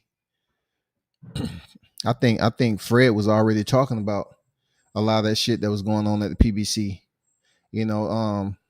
I even know some shit about the PBC, but as media, I'm at a point right now that it's certain things that if it's said, to keep it confidential, you keep it confidential. Rick Glaser speaking truth with facts. It's hard to debate him. He can be debated, Don Dada. He can be debated. It's on what you're debating him for. Like, what are you debating him for? But some of the things he can be debated. Glaser didn't expose shit. None of these promotional companies are giving the fans the exact fights we want when we want them. They all do the same shit. Sad attempt to protect top game. He did say some things that a lot of people probably didn't know. And coming from a voice like Rick Glaser, a lot of people are gonna take it for value. For real. I would say that. Rick funky ass wish he was in business with Devin so he could put him on the cruise control and get some money. It was nothing to do with Top Rank. Hold on for a second. It was nothing to do with Top Rank about PBC not doing what's right for boxing. I watched the live. Dang, Mitch going in. None of these companies are doing what's right for boxing. The fact of the matter, he's not fighting the best JoJo. Is at 130 guy like Tank said. IB, what's good with you? Salute. Rick Glaser been a player hater. I'm surprised Rick Ross doing business with him. Man, come on, man. You know how black people, we sit up here and we source out people with experience and how they're going to be beneficial to us with all that experience. Because you know what? If they've been in for the amount of years he's been in it, they're not going to sit up here and try to say, well, he has a lot of connections. You know what I'm saying? So why wouldn't I choose him? other than a black person, and then they might go to a brother or a sister or whatever, and they say, okay, I need to know what your credentials, I need to know your connections, I need to know if you have some type of limitations. That's how shit works, man. You know, I mean, come on now. A person in Rick Ross' position is an opportunist too. They're opportunists too, for real. For whatever his motives are, you know, he's doing business. That's his money. Cambozo fighting a tune-up in Australia. That's BS, amateur BS. Yeah, I agree, Snack. It was some BS bullshit he was talking about. Nobody ain't talking about no motherfucking amateurs. What top 5 guy at 135 has been proven to be willing to fight Haney? Cambozo bullshitting, Loma Duck, TMT moving tank, how they do. Ryan said out his own mouth, he wants to fight Devin last. Hey man, I can't disagree with that shit. Glaser backed everything up with facts. Hard to argue facts. Glaser's a Bob protector. It's easy to see. I look at him like this. You have to look at, as long as he's been in the game, how long Bob's been in the game. He said that Bob has never treated him wrong. They paid him all his money, and so did Don King. Even though Don King is not the topic of discussion, he just made it a point, to put Don King in there, because Don King and Bob Arum, man, they have a history. They have a history. Where are his factual backup?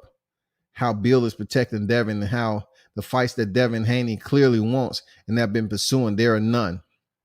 That I can say that he was on some bullshit with the cruise control label. That's pretty much saying you're comfortable, and they use that capital C word, complacent. You know what I'm saying?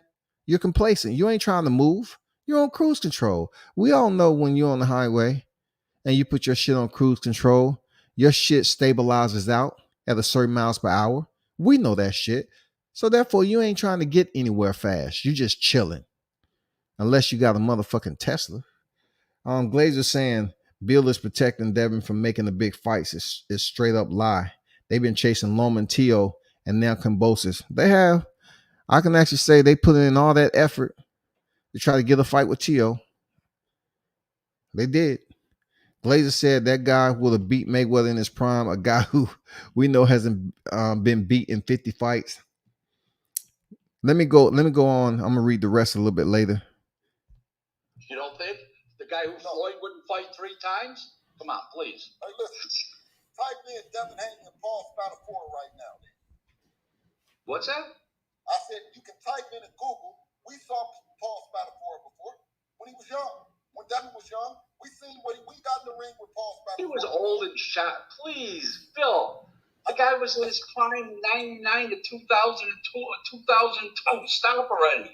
Listen, the guy finished up 49 1-1, and he was all screwed up.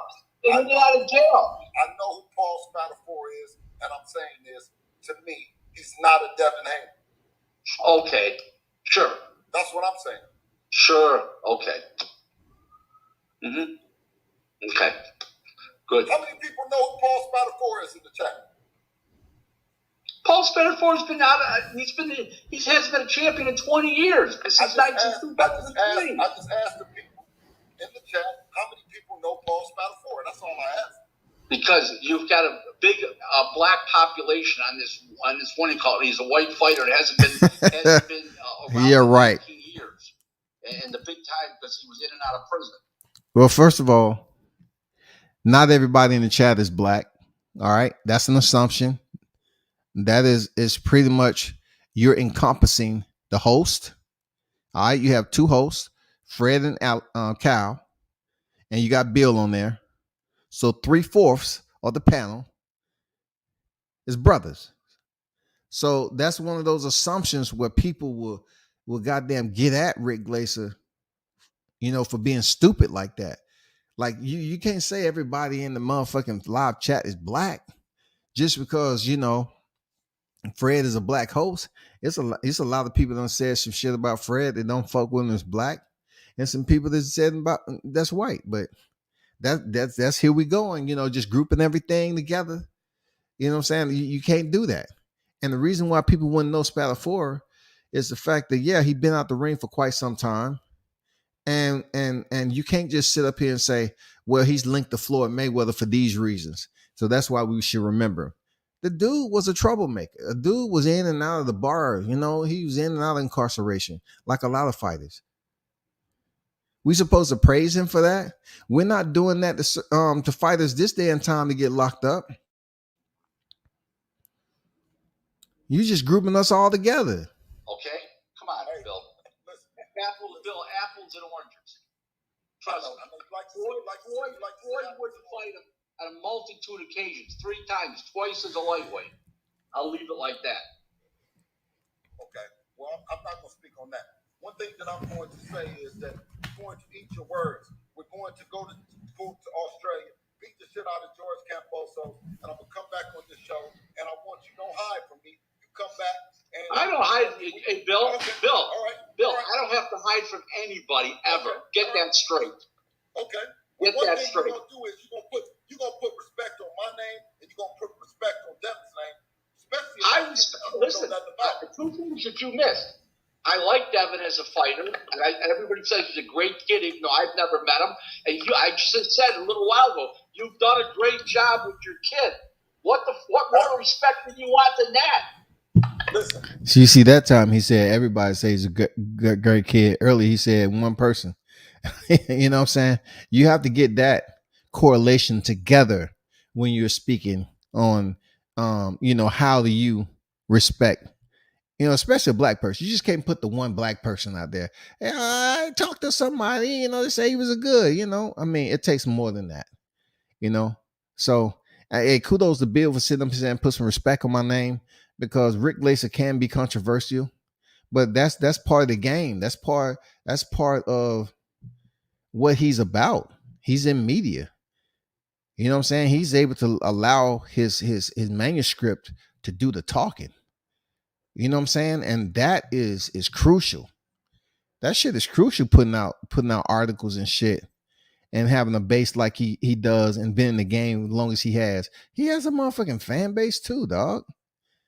You know what I'm saying? But, I don't blame Bill at all for saying put some respect on his name and Devin's name. Well, listen, if you don't know my business, okay, listen, let me ask you. I want to respect them. If you don't know our business, then if you know it, wait a minute, but if you know something that I don't know, tell the people. That's what I'm saying. But if Tell the people what? I just said, I hope you get the opportunity, and I hope your son wins. I'm at Devin's team.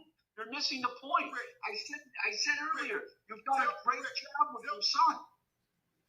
Tell the people how hard this shit is to get a fight, to get to undisputed, to get a kid like that, right? To get a kid to this point. Yes, Peter Khan's done a great job. Absolutely, Peter Khan's done a great job. It's for Camposo, Peter Khan has done a great job. I talk to Peter all the time, right? I talk to Peter all the time, right? To get to this point, right?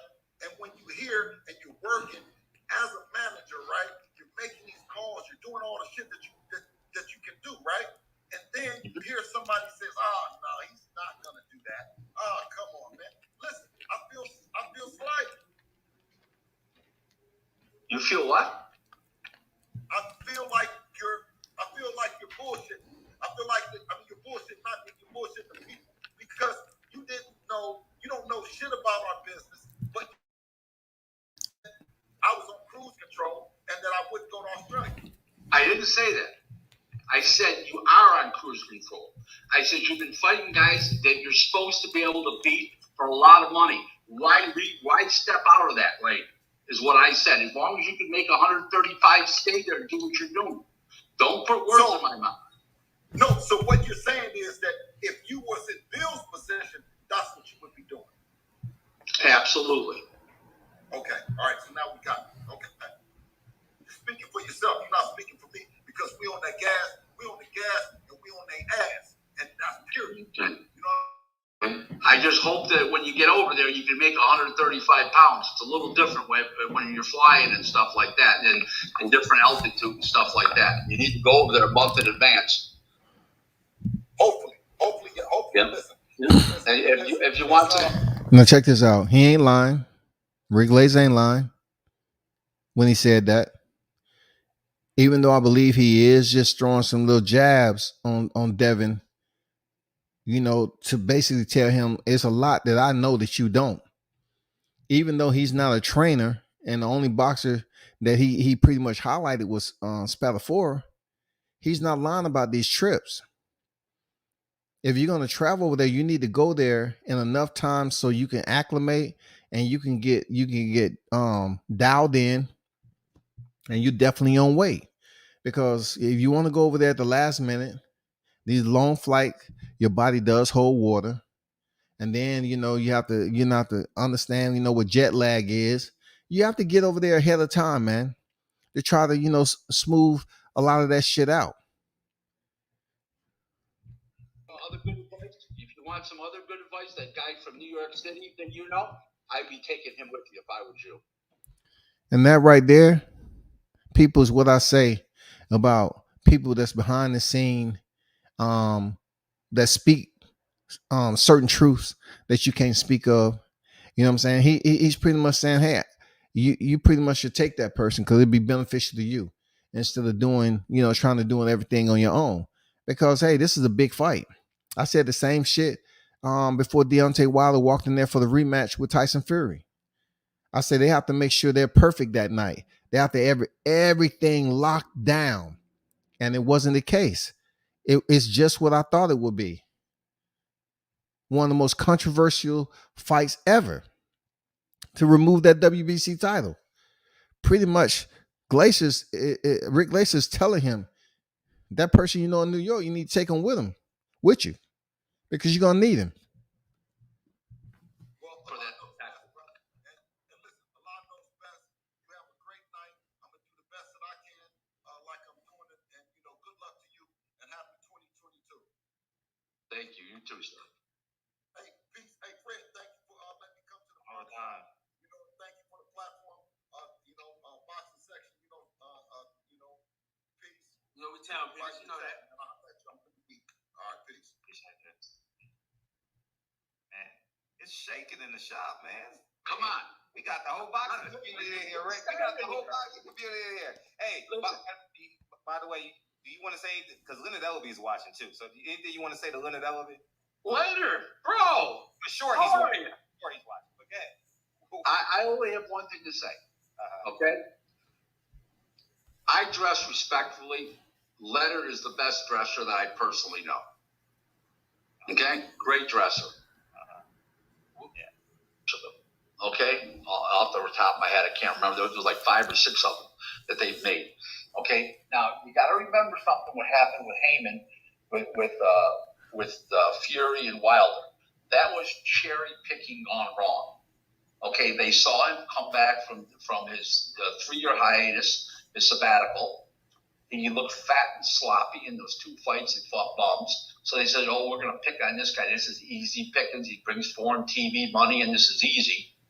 And then they had options. No matter who won, they were going to go further. Well, look what happened.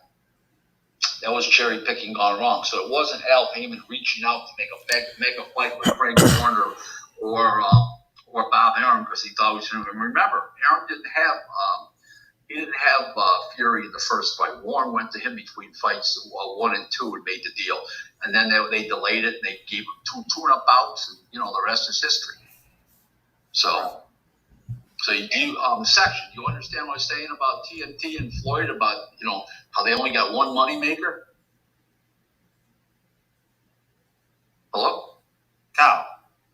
Yeah. Do you think? Why do you think they can't make another guy with the? You know what I mean? The way they built up Tank, why can't they build up another guy? Because they don't. Where's the talent coming from? They don't have any talent. Every time their fighters step up, they lose. They have a track record of it. They have this Juan Heraldez. He lost. I mean, all their guys keep losing. Tank's the only one that survives. Tank's a good fighter. There's no question about that. He should be fighting better fighters, but he can't because if he loses, they're in the shithouse. This is a Q&A. I mean, it has some good questions on the back end. I'm glad Rick stayed around. Shout out to 503 Lines, man. kneecap head. Look at my melanated bald kneecap shape. Rick Glaser's new media boxing interview with Straight Class. Ain't nobody show Glaser no fucking respect. Lying in plain sight. Don't reserve respect. Can't hide those lies and a bit of truth to anyone with some intelligence. He did get caught up periodically in there. He was throwing shade on Bill them. You know, it was. And, you know, you throw shade on Bill Haney, somehow, some way, that link is going to show up, you know, like a piece of lint, goddamn it. That link is going to show the fuck up. And he going to pull up, dog. The truth hurts. Rick Glaser exposed the PBC. Snacks beat. Did Dundada just compare Ryan Garcia to Errol Spence? I will no longer engage in any topics with this person ever. I don't know what he said about that. On the gas and on their ass, King Mitch, I was comparing situation, not skills or talent. I'm on all y'all by his neck. Dundada said he on everybody by his neck, goddammit. He ain't playing around. Rick Glaser just exposed PBC and Al Heyman every time their best fighters step up, they lose, i.e. Wilder Plant. See, Wilder didn't win the first fight. Tyson Fury didn't win the first fight. You know what I'm saying? That was a draw. But I guess he's talking when you know, in between time he fought. You know what I'm saying? Wilder fought while Tyson Fury was out doing his thing. And they finally got the rematch after him facing Tom Schwartz and Otto Wallin and going to WWE. I don't know what the fuck that was about. You know, why was he able to go do that and then come back around and fight? But anyway, we all see how it play out, you know? Like Richard Hitchens? He's all right. He's not exciting. He's not a puncher. But so did I not say that about Richard Hitchens? I like the guy, but Rich Glaser, Glaser's not lying. I said the same thing when he was up there fighting Malik Hawkins.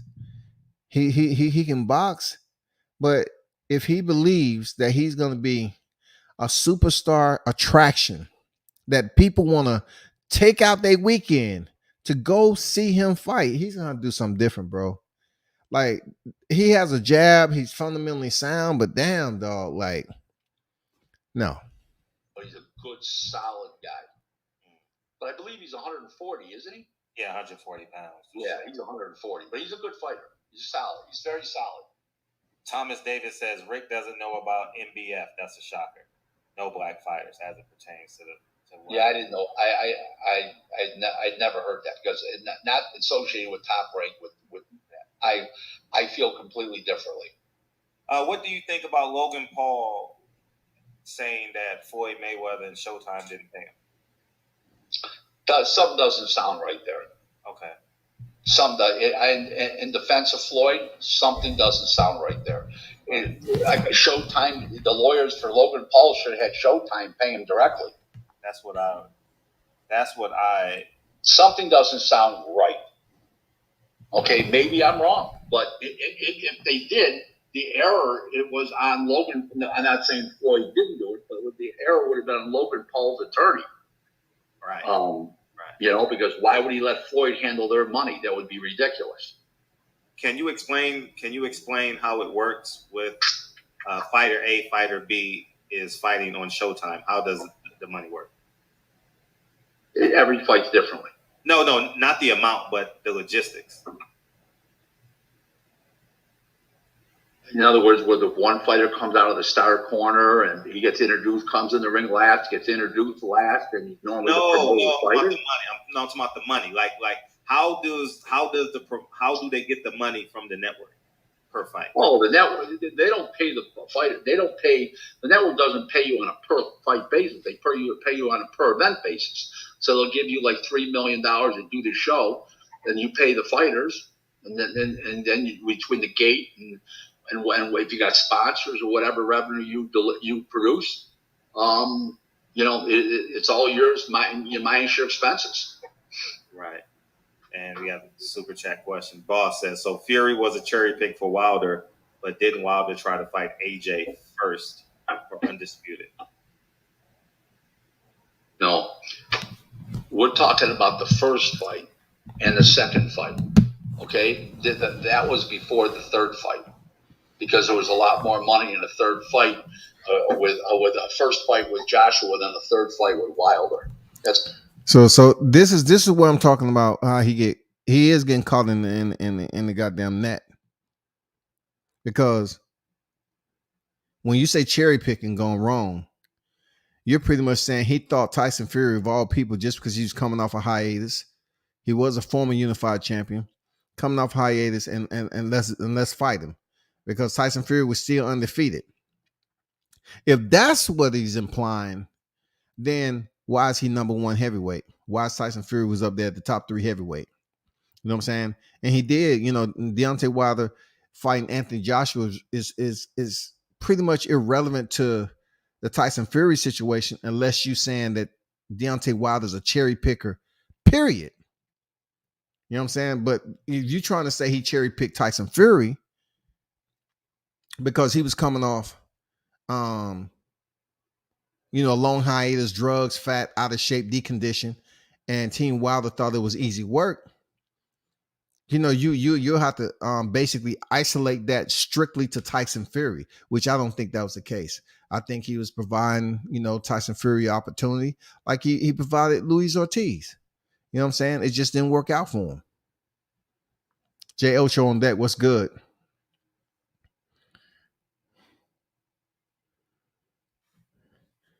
Rick Glaser said Wilder was cherry picking gone wrong. In case y'all new to shit, Fred is in love with Al and PBC. I don't think so. I think, they have a relationship to a point where it might be a different level of respect there, being to where Al Heyman came from. Fred is an entrepreneur. He has many properties. He's from my understanding, he's doing well for himself. So business wise, they might have that relationship. You know what I'm saying? That's all. All right, we got a question. All right, we're gonna go. What's up, DJ? Man, You're muted.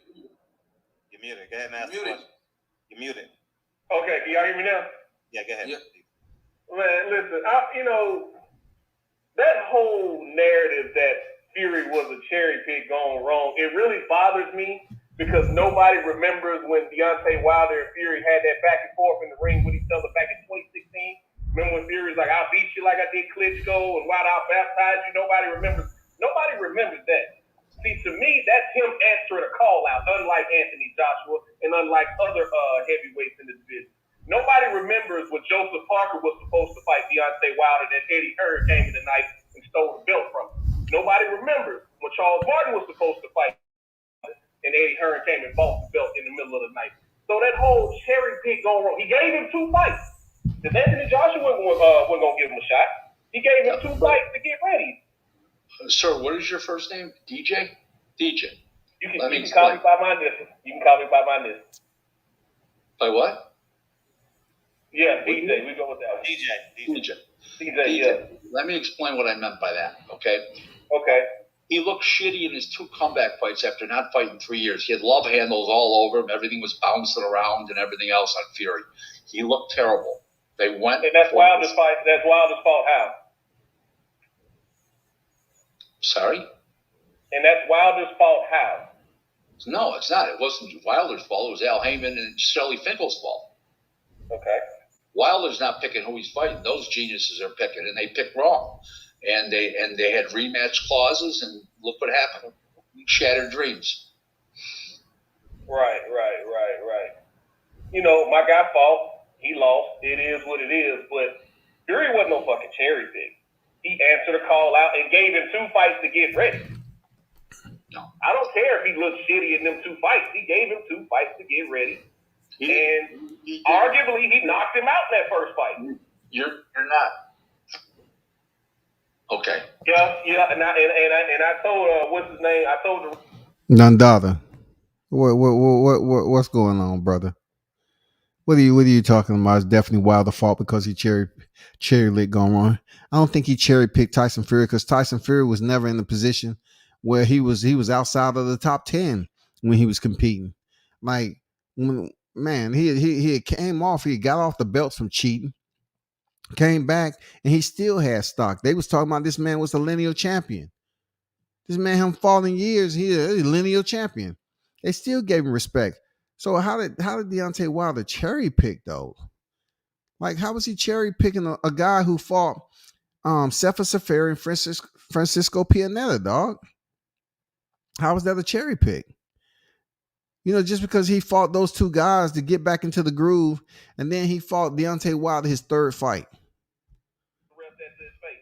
told him that count was long as hell, but you know, it is what it is. I'm a fan. I'm salty about that fight. Okay, let me explain. Let me explain to you what the cherry pick meant. The cherry pick meant Heyman. There was no deal from Heyman or Shelley Finkel to fight Fury. Okay, when it came back from sabbatical 3 years, they saw that he looked shitty in the two fights. Then they said, "That's the guy we're fighting right there. We don't really have to pay him because the foreign TV money alone will basically pay for Fury. They give him a little bit of a purse. They don't have to give him a big purse, which is true because he had so much foreign TV money that he got. So the point is, he fights. They have the draw. There's automatic rematch clause. And then Arum steps in and says, "Hey, the fight ain't big enough right now. Let's fight this guy twice in America." He tells Heyman. Heyman says, "Yes, okay." Because Heyman was worried because of the fact that Fury did so well in the fight. So he went and fought Brazil and somebody else too. I think he fought twice to Brazil and somebody else. In the meantime, Luis Ortiz. But you remember in the meantime, in between time, Anthony Joshua got mopped up by Andy Ruiz. So just for the time. You're confusing issues. This got nothing to do with it. We're talking about the WBC title and Fury and Wilder. This got nothing to do with this. Yeah, I'm with you. Okay. Go ahead. So, I'm just putting together a timeline. For you. He fought twice. The other guy fought twice, and then they met up again. Fury knocks him out. Fury knocks him out in 7. Then he knocked him out in the 11th. Now you got shattered dreams. Now he's going to fight Andy Ruiz. I wouldn't go into a Ruiz fight. Okay? Why not? I wouldn't go into. I go into a really soft fight with a guy that can't punch. Whose guy's right in front of him where he gets his confidence. You mean the same Andy Ruiz who just got dropped by a 45-year-old Areola? You don't know. Here's the problem. You don't know what Wilder's got left. He's on spindly legs. Now he could be totally shot. We don't know what Andy Ruiz got left. Hell, he just got beat up by a 45-year-old Areola. We don't know what he got left. Okay. The point is, if I had him, I would put him in a soft fight the first time, see what he's got, and then go after Ruiz, stretch his career out at least another fight. Okay, because if he doesn't beat Ruiz, it's over. So I don't even want him to fight Dillian. I don't even want him to fight Andy Ruiz. I want him to peel Dillian White's scalp back before he retires. There's not enough money in the fight. Let me fast forward this. Yeah. That Mike Acree put in his other fighter, Victoriano Sosa, who had lost to Spatafor. He put him in with Bob gave him the fight to fight Floyd instead as a consolation prize. So you obviously think Paul Spatafor would have beat Floyd Mayweather. I don't know who would have won it within an even fight. Yeah. What do you make of Floyd Mayweather's career? I also want to tell you something else. Yeah. Floyd was not a great lightweight. Look at his fights. Castillo, he lost. Legitimately, you could say he lost the one fight. Okay, he struggled with Sosa. Sosa get 1 rounds against him. He wasn't a great lightweight. He was a great 130. He was a great 40. He was a great 47. He was not a great 35. Look at his record. I don't want to spend the last 33 minutes the day before. He ended up being 50-0. No. Yeah, I'm not saying he's not great. Whoa. I said he's great 30, great 40, and great 47. He was not a great 35-pounder. That's simple. I thought. So obviously Shane Mosley, you think beats him at 35?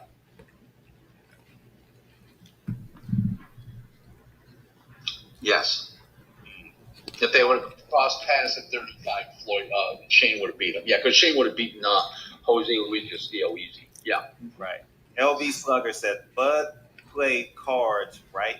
Stay quiet while certain EJ fans laugh at the things Bob had to say about Bud. And Bud moved like a real G and stayed quiet. He has a good case against Bob while remaining active. He doesn't have shit. You'll see. So what's the end result of that case? Nothing. A big nothing. Wow. How expensive? No settlements or nothing? I don't know why Aaron would make a settlement. Now, if there's another issue to the case, he said he was short the fight in 2019. If that's the case, then he may hold for that fight, but he doesn't hold for anything for the racism or holding his career back and all this other wacky shit. What do you think? Why do you think Don King and Al Heyman haven't worked together? Because their paths really didn't cross. Don was at the tail end of his career, and Al was just coming up. Remember, one man's 90 years old. When Al Heyman came along as in 2015 with the new company, that's 6.5 years ago. Forget Don was what 93, 83, 84 years old. I mean, they did the two. What was it? The two Wilder and Sturvane fights together. That's all Don had. I didn't have a lot of bullets at that point. Sure. What did you make of Tim Smith? Comments, yes. His comments? If he was my communications director, I'd be out of business. That was like. Did you hear what he said? So something's not adding up. If Glaser said that he was his communications, he'll be out of business, because what he did was absolutely, sabotage anything that PBC had going on right now, especially for a fight that's been talked about for several years. We've been talking about the Crawford Spence forever, but you're going to say economically, you all cannot finance it. There's no way that you all can make right with giving Crawford what he's requesting to make that fight. I mean, Timothy's just up there just being nonchalant about the whole deal and just speaking as if he had the shit written down. Like every time he opened up his mouth, he put his foot in his mouth. Said True. What's that? I agree. Like I said the fans are still not going to pay for Spence and Crawford. The fans are stealing the pay-per-view. He said that they don't have the money to do the fight. We can't afford it. We don't want to insult him with an offer. Make the fucking offer. Says, what do they care about fighting some other free agent that they're not signed? Come on, it's ridiculous. Please. He opened up his mouth every time. I agree, King. He was out of pocket. 10 was out of pocket. Do you think that he is echoing Al Heyman's sentiments, or those are his independent? If he is, it was the dumbest thing I ever heard. And Al doesn't talk, and he's a Harvard business graduate. So I hope that didn't come from Heyman. Jesus Christ. This is how I would stop it. You want to know how I would stop the piracy on the pay-per-view? How? Go to closed circuit. Yeah, I heard you say that. Yeah, you said go to closed circuit on Coach Malachi Williams show. I did see that. Go to closed circuit. You know what I also thought too was he devalued Errol Spence. Sure. I thought sure that he did. Sure he did. Of course he did, because he's saying, we can't afford the fight. Well, your guy's not a draw. I pay for you, you lose the other guy. Okay? I mean, everybody. Did y'all hear that? To the Spencerholics? He said, Errol is not a draw, and neither is Crawford. But when you hear YTC talking about this shit, they always try to make it about one person not being a draw. Errol is not a draw either if you're looking at the numbers. No butts in the seats, no nothing. Sit on a cactus, goddammit. I don't want to hear that shit no more. You know what I'm saying? He's not a draw either. In order for them to get the biggest paycheck, and if they was at a point in their career where they can put up a rematch in this, they can get paid twice. But they have to go in there and give us a starlight performance. Everybody's talking about in order for you to get that rematch and get another big paycheck. You know what I'm saying? So that's where we at with that. You know, for real. That's exactly where we at with this. What do you thought? All these LDBCers, the Earl sexuals, all these people. Okay. See, that's what I like. I don't say it, but he called y'all as the Earl sexuals. The Earl sexuals. The Errol sexuals. That's what Glaser called y'all. He called y'all the Errol sexuals. Errol sexuals. Talk to me. Errol sexuals. I mean, that's not something I'm saying. That's quoting Rick Glaser. What y'all gonna say to him? I want y'all to be in his inbox on tweets and goddamn wonder why he called. He didn't say nothing about Bud. He said the Errol sexuals. Okay, the Hamanite Belfast. As soon as what's his name went away from Aaron, we're gonna get this fight. Fight's not happening. And Earl doesn't want to fight him. Everything else is just Woo! Glaser say Errol don't want to fight him. Can I get a hey man one more time? I say, can I get a amen? And just one more time. Let me hear you say it. Can I get a amen? Just one more time. He said Errol don't want to fight him. the smoke screen. They're afraid to make Crawford the offer because Crawford might jump on it for short money because he knows he wins. He knows Errol's appreciated now. The rest. What? No, hold up. Because when WCS say this shit, Errol's depreciated. I'm being called an absolute hater, and that's not the case. I'm not hating anything. I truly feel from my experiences, and I'm not that of, but my experiences of the condition of the car wreck, that he's not the same fighter. You know what I'm saying? And therefore, combined with everything else that contribute to him being in that position, I think he does have underlying issues that's always going to affect him. That's all. But he said it right there, and he said they ain't trying to make the Errol fight. So y'all Errol fans out there, man, y'all need to get on board and get your lighters out, like Lil Kim say. Get your lighters out and go protest, goddammit. Go find where Rick Glaser stay and damn march on his yard and hold your damn lighters up in the air and say, how dare you say that our man Errol Spence don't want to fight with Bud? You know how many thumbnails we put up? What happened? We got some room for you to elaborate, but what happens with Terence Crawford's career? I know I asked you earlier, but does he? I know you say he's not a draw, but does he? No, I didn't say it wasn't a draw. He's not a draw on pay-per-view. His numbers on regular ESPN and ESPN Plus have been great. Okay, just great. You hear that? I got to make this another point. Not only was he getting guaranteed money, but his numbers was great. You know what I'm saying? Of course, that was on the app. His numbers was great on the app, though. He's still, selling those tickets. Draws in Omaha, but the problem is you can't put a star fight on Omaha because the star fighter is not going to go there. So, in your greatest guesstimation, what happens with Terence Crawford's career moving forward?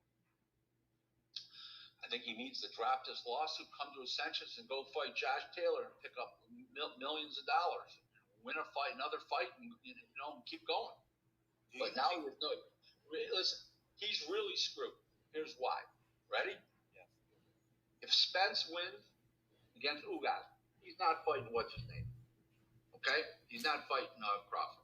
If Ugas wins, what's his name's going to make him and Thurman if Thurman wins. If Barrows wins, he'll make Barrows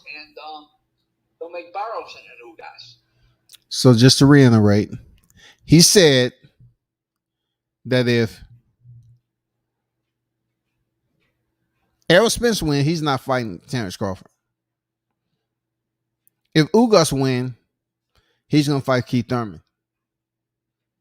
That's granted if Keith Thurman gets past Mario Barrios.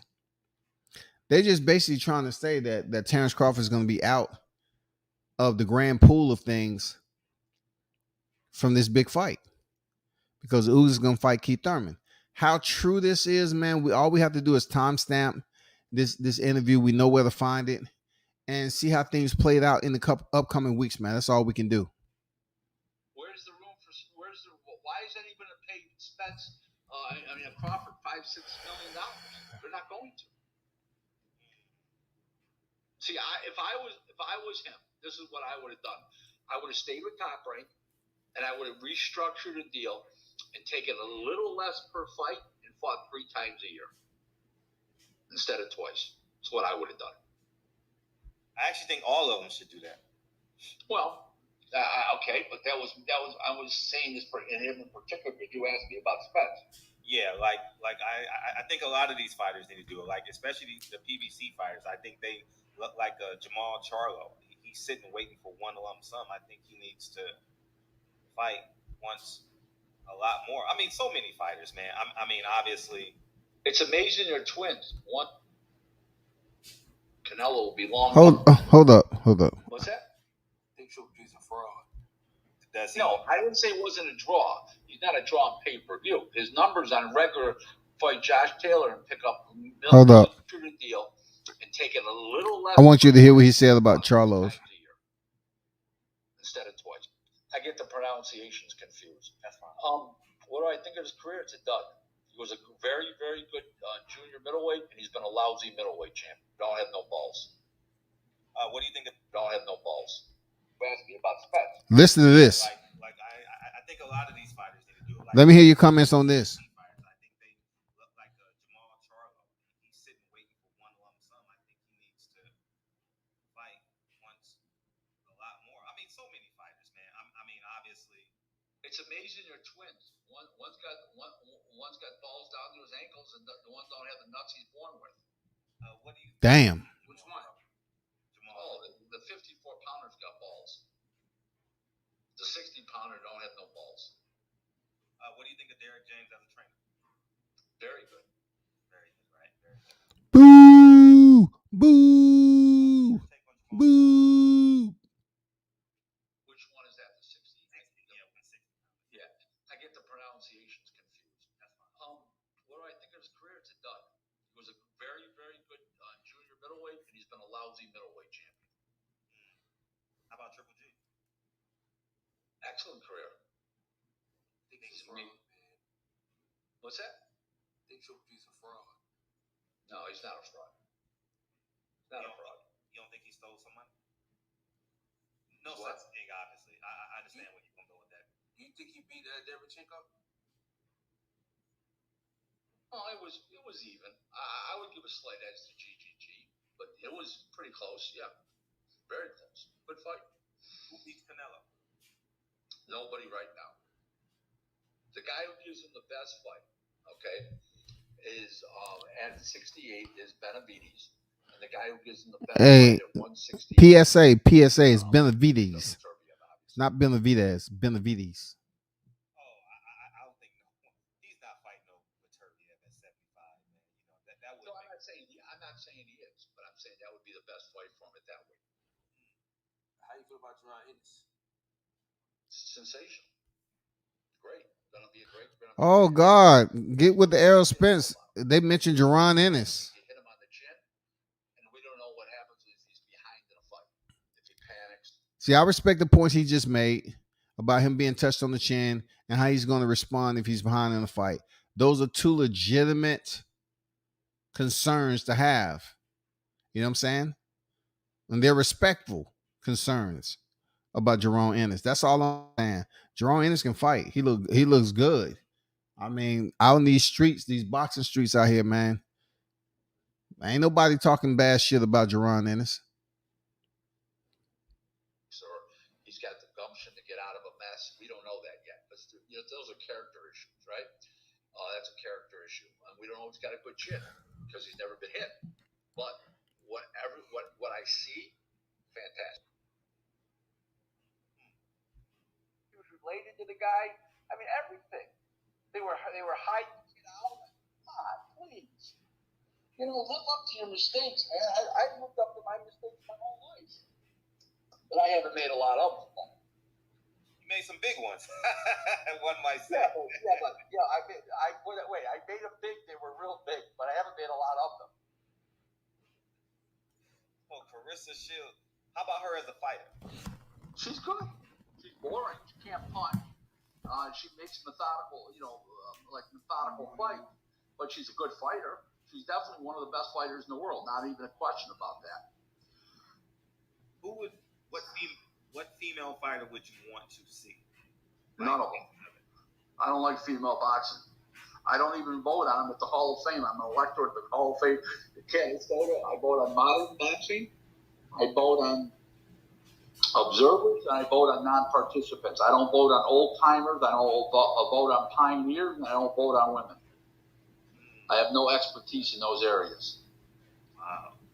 So, what's your take on these American women going overseas to get contracts with Eddie Hearn? I think it's great. Eddie wants to spend his money on women boxing. It's great. It's a good filler for shows because he doesn't have to pay them what he has to pay them. They do make exciting fights. So, they sell a laughing defense, and some of them are more aggressive than men because they have nothing to lose. So they go in there and they wail on each other. It's great. It's fun, but like I said about the Paul brothers, frauds are fun. It's fun boxing, But I want to watch boxing. I want to watch the best fight the best, or I want to watch a kid on the way up fighting a solid competitive fight, learning something from it. Those are the fights I want to watch.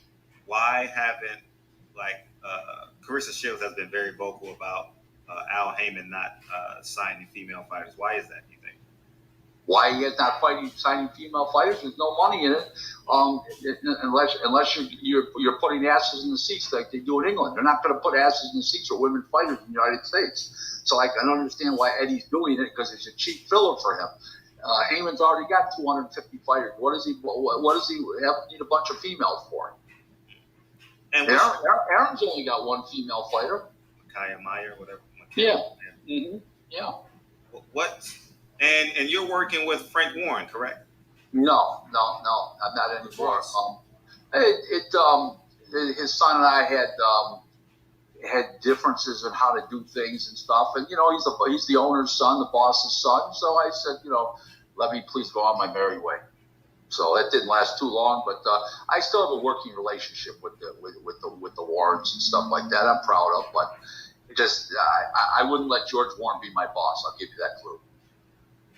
And what's your take on your understanding of Fox putting money in the PBC as it pertains because Luis Ortiz and Charles Martin was on pay-per-view? So I don't know. I don't know what their internal workings are, those deals, but it doesn't really look too impressive to me. That's for sure. I mean, the numbers are doing on pay-per-view. Fox can't be too happy. Let's put it that way to you. What do you make? How could they be? Right. It's all about ratings. Yes, it's definitely all about ratings. How about Steven? Have you have a relationship with Steven Espinosa? He hates me. Why? I called him out on the Floyd pay-per-view numbers when he said that him and Berto?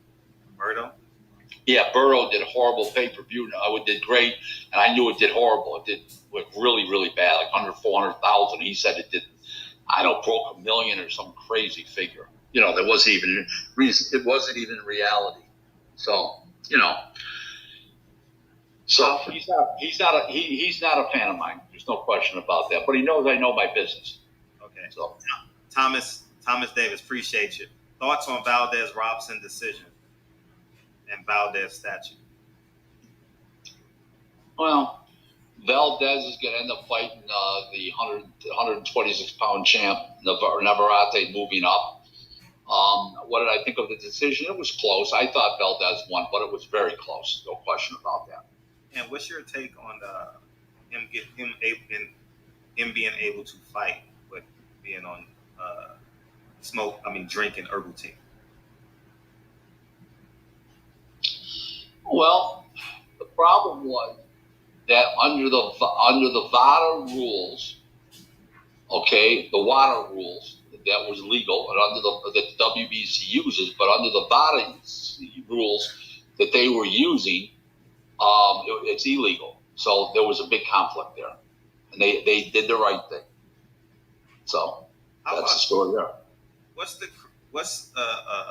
cheating story in boxing that you've seen? The biggest cheating? Yeah, cheating. Like whether steroids, whether scorecard. It'd have to be the Billy Collins-Louis Resto fight in June 16th, 1983 on the Duran Moore undercard. Top rank. That was a top rank card. Yeah. Yeah. Mm-hmm. That was awful. But that was their fighter, Billy Collins. They had big hopes for him. They were going to do shows in Nashville around him. Wow. That was a real heartbreaker because Bob really liked that kid and his father. And the kid killed himself, got drunk, killed himself right. I think he couldn't fight no more. And the father just died a year or two ago, and he was never the same. The father, he literally lost his life when his kid lost his life. He just lived a lot longer. Come on, we got 9 minutes to go. Come on, hit me with some hard ones. Fred. Yes. Fred. Yes. You have to hit me with any hard ones. You're not one of these people calling you an Uncle Tom, and I might start calling you Uncle Tom. No, I don't mind. Truth be told, I'm already Uncle Tom to many of these people. Oh my God, terrible thing. And I think when we go back and watch this interview, it's going to be a great deal of information. And moving forward in 2022, man, I can't win. I told Kyle last night on his platform. He just celebrated 2 years on his platform. That I come on every night knowing 60% of the people aren't going to like me. Listen. Yeah, I'm going to tell you a funny story. You guys will really like it. Ready? My buddy Brad Goodman, he's the matchmaker at Top right now. Okay.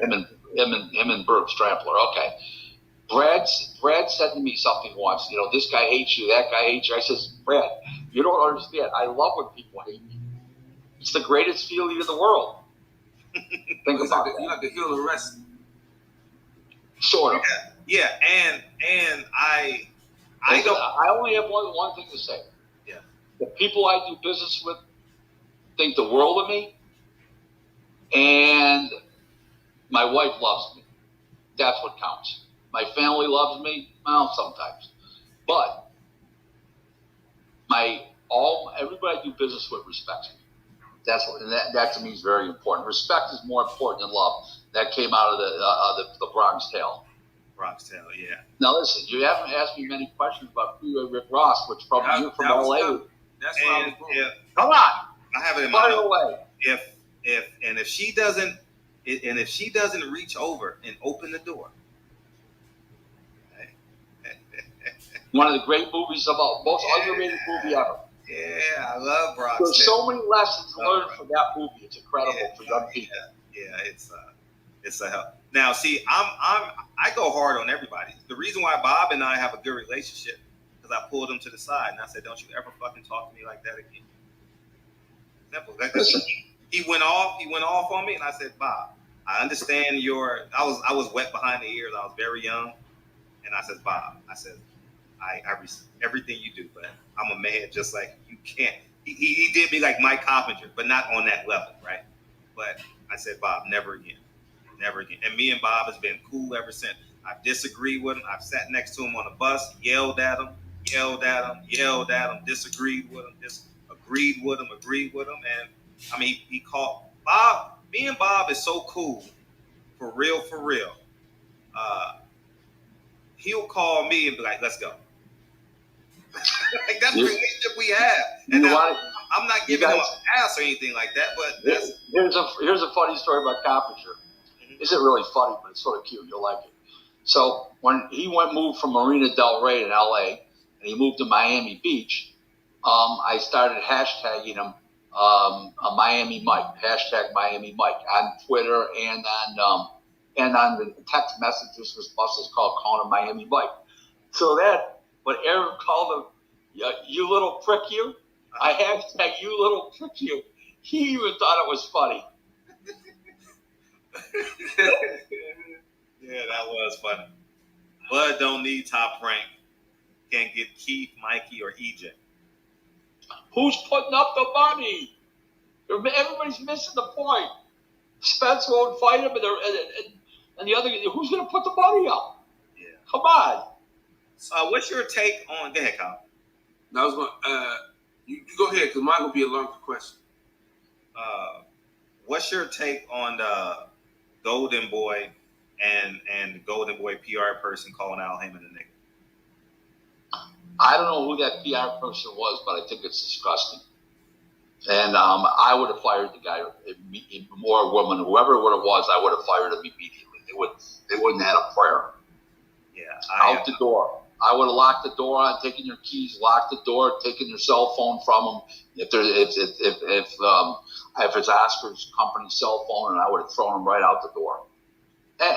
Not just black people, anybody.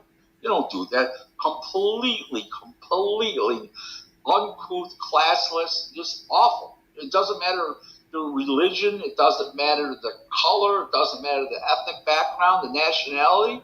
I mean, I get embarrassed when I see the people. I call people a retard. You know, so I changed it to moron. I just call people, you're a retard. One time I said to a guy, and I normally call them a retard because you're mentally challenged. I believe you're mentally challenged. He said, that's very polite, political, correct. The guy says to me, I go, thank you, you moron. So there you go. Kay wants to know, and then we'll end it on Kyle. Ask what really happened with Canelo and Andrade. What do you think happened? Nothing happened. He doesn't mean nothing. What are you going to do? You got to get specialized sparring partners that run around the ring and flip the jab out that are left-handed. And it's a waste of time. It doesn't mean anything commercially. It brings nothing to the table. Right. Everybody else that he fights brings something to the table. Plant brought a title, undefeated, unified champion. Everybody brings something to the table. He brings nothing to the table at all. There's no reason for that fight. Yeah, Kyle. At 160, he had a belt, but how did the relationship with you and Freeway Rick Ross as it pertains to the promotional company, how did that come about? Well, we're not a promotional, we're an advisory company. We're advising fighters. How did it start? I was introduced to him by Floyd Schofield Sr. And for the purpose that we were going to both work with the fighter. And the next thing I know is Freeway talked to me and said, you're my kind of guy. And we sat down for 3 days and we worked out a deal. And that was late October. And we were supposed to get the promotional company off the ground, the advisory company off the ground called Team Freeway Boxing. And we were supposed to get it off the ground several weeks ago, but 2 weeks ago. But our publicist, Mario Serrano, got COVID. And we delayed it because of that till after the first of the year. We decided to hold it off because of Mario had COVID. And I felt COVID was more important of an issue, and the holiday season would get lost. And we've made a big impact. We've been averaging, I think we did, since last Thursday when it was announced, I think we've done like 12 interviews already. Tomorrow we have some more. We've done CBS, LA. We've done all kinds of websites in England, United States. We're doing the Zone tomorrow. We're doing them all. So it's we're making the rounds. If you want Rick on your show, just ask me. He needs to come on. He needs to come on. Yeah. I go on with it normally because of some of the tough boxing questions he won't be able to answer, and I will answer them. I'm the executive consultant for the company, and he's hired. He's in business. He's hired a. What's going on, Bruce? Salute, OG. Mo Boxing on deck. Salute to you. Mr. Pass, salute to you. Not Robert Garcia, the trainer. This is Rob Garcia. It's Kyle from Fred's, and then I'll call you back as soon as I get off the phone. Okay? It's just that a lot of times I'm on a podcast, especially with the freeway. I'm on podcasts an awful lot. He uses those podcasts. So I'm pretty much going to wrap that up. And once again, shout out the Barbershop Conversations. That live audio was cited from Fred. Though you had individuals on there, you're going to have your good and bad, man. You know what I'm saying? You're going to catalog what you want is fruit, and then you're going to disperse what's sour, rotten and all this other shit. It happens, man, in a period of digestion. You know how that goes. You only digest what you want. This feel and tastes good to you.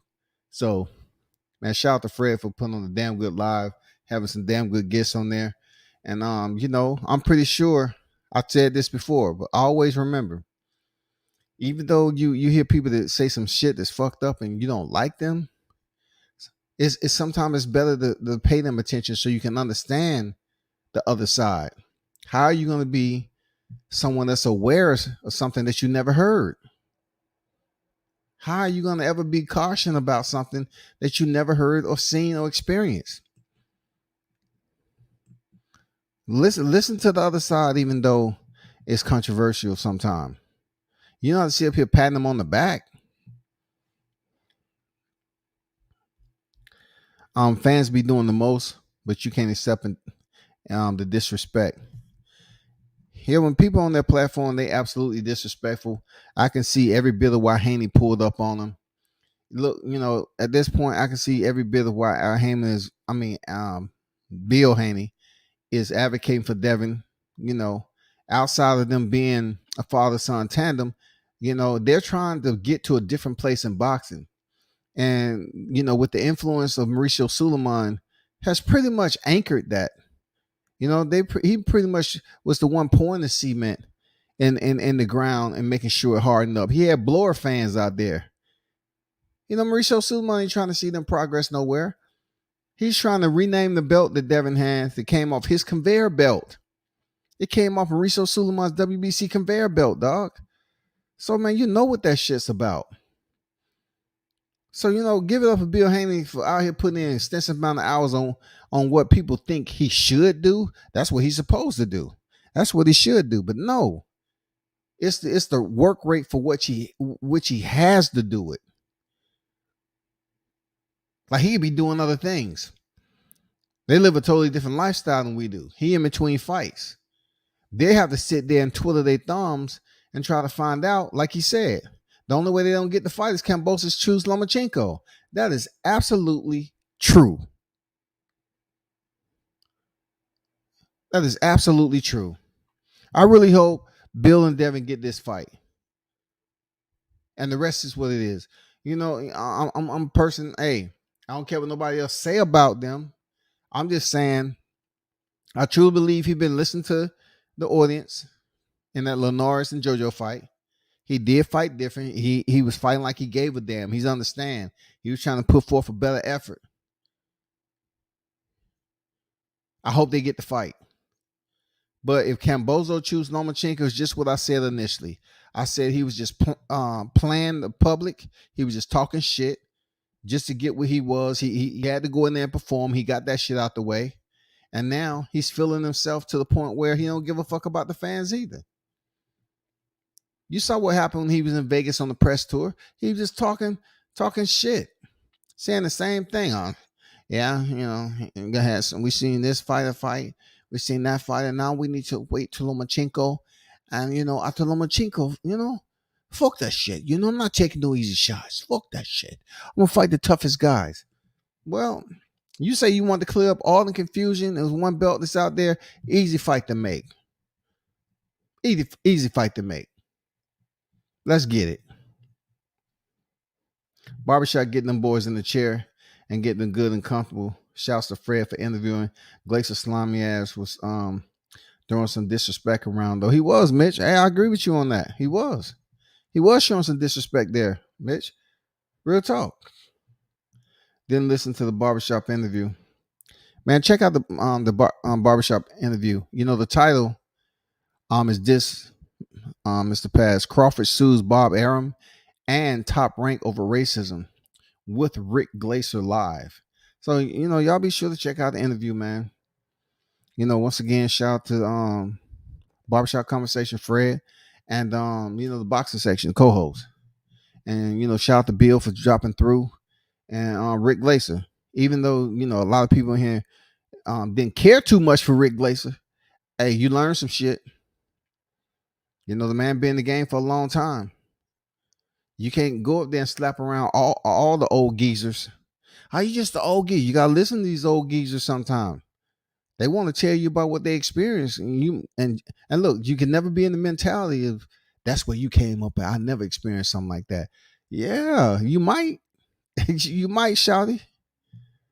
Real talk, you might. For real. For real, for real. For real, shawty.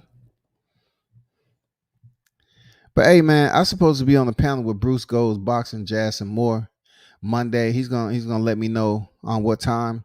I really want y'all to tune into that because we're gonna be talking about the underworld. We're gonna be talking about the other world, fitness, nutrition. Shit that's very important in this day and time, especially when you start getting older. So I'm gonna let him, create his thumbnail and put that out. And man, y'all check us out. I'm definitely joining. And I'm gonna love talking about this topic. I love talking about them, whatever topics he has dealing with the salubrity, the support of a healthy living, come next week for sure. But the Joe Smith fight happened this weekend, man. Shout out to Jahad Tucker. He's already out there. And look forward to him, seeing him fight again. Shout out to I had a busy day today, so I couldn't come on this morning. So I'm trying to catch up for some shit. And I can't stay on super late tonight. But what I was gonna say.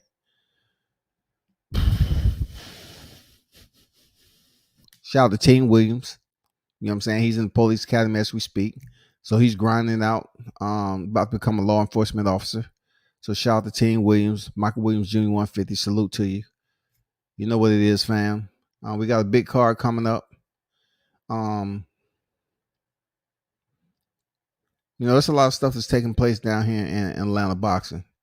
So, like always, for those ones I know, shout out to Coach Mustafa.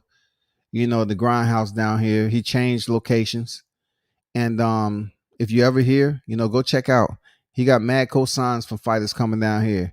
Xander Zayas pulled up in there. But Gervonta Davis was the first, though. Gervonta Davis pulled up in there. You had Jameer Herring, Xander Zayas. You had a lot of fighters that was in there at the top of the food chain. And also, shout out to Big Snipe, Christian, and the man himself, future heavyweight champion. Mac Truck, he's doing big things over there. Shout out to Mac Truck, man, getting it in and practicing. Shout out to what's his name? What was the guy now? I don't even want to say his name out loud. That motherfucker, he a motherfucking killer too. What's his name? Damn. It's fucked up.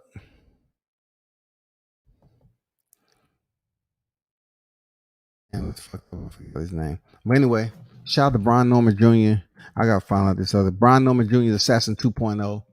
Shout out to one and only Carlos Jackson, King Dynamite. That's my boy, man. Real talk, man. Carlos tight, bro. That's a real dude right there, for real, man. Man, Carlos Jackson tight. I mean, off the ring shit, him, his mindset on business and everything, man. Shout out to Carlos Jackson, King Dynamite, Maybach Hot. He got a fight coming back up on the 26th of February. I still have some videos to put up. I just have to get the dude name, man. I have to get the dude name, but he's very talented, man. Remind me of another Rashi Warren. Dude is fast, slick, and he got some pop, Shout out to the Lopez brothers, K-Champ, Hakeem and Tito. I mean, Najee. Hakeem and Najee. Shout out to them down here, man.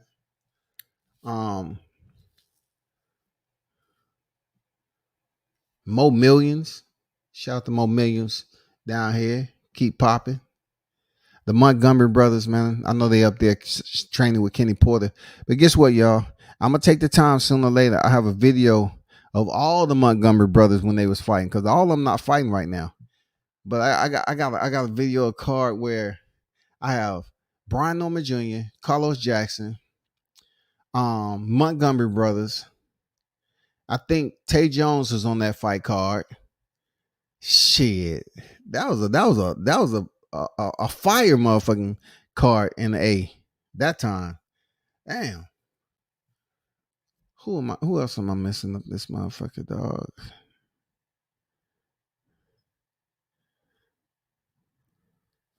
Hold on.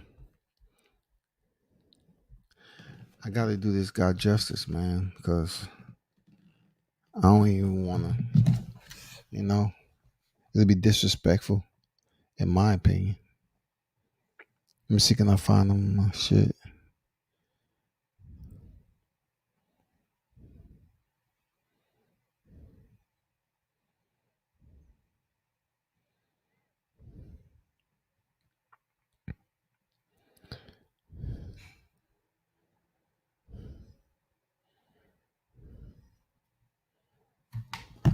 I know where I can find it.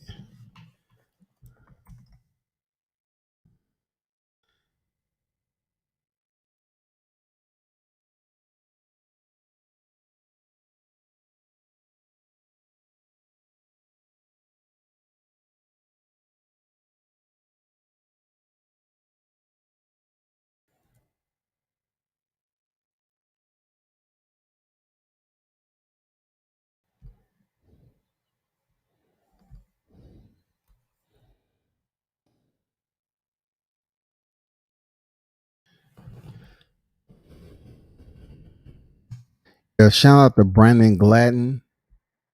Shout out to Brandon Gladden, man. I had to give my boy Gladden a shout out, bro. He got another fight coming up. He up in Cincinnati training with Michael Stafford. Shout out to Brandon Gladden, man. You know his fight with Apoche? Shit, that motherfucker went in there full guns are blazing up in that motherfucker, dog. He went in there and fought Apoche. That was a damn good fight. That shit was a damn good fight. In June of 2021. That was a damn good fight, bro. Everything boxing and sport. What's good with you? Salute. Y'all definitely be sure to check out my boy Keon as always, man. Check out my boy Keon over there. Doing his thing. Y'all think Usyk on that shit? I don't think he needs that shit. I don't know, and I'm really not about to get into that right quick. Y'all heard the kettles calling the kettle. Y'all call the kettle calling the pot black. Fury throwing smut.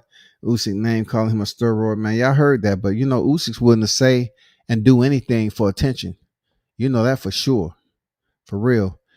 Hey, but I gotta slide out, y'all. Appreciate y'all for pulling up tonight, man. Turn up and tune in to World Combat Sports, man. I'm out till next time.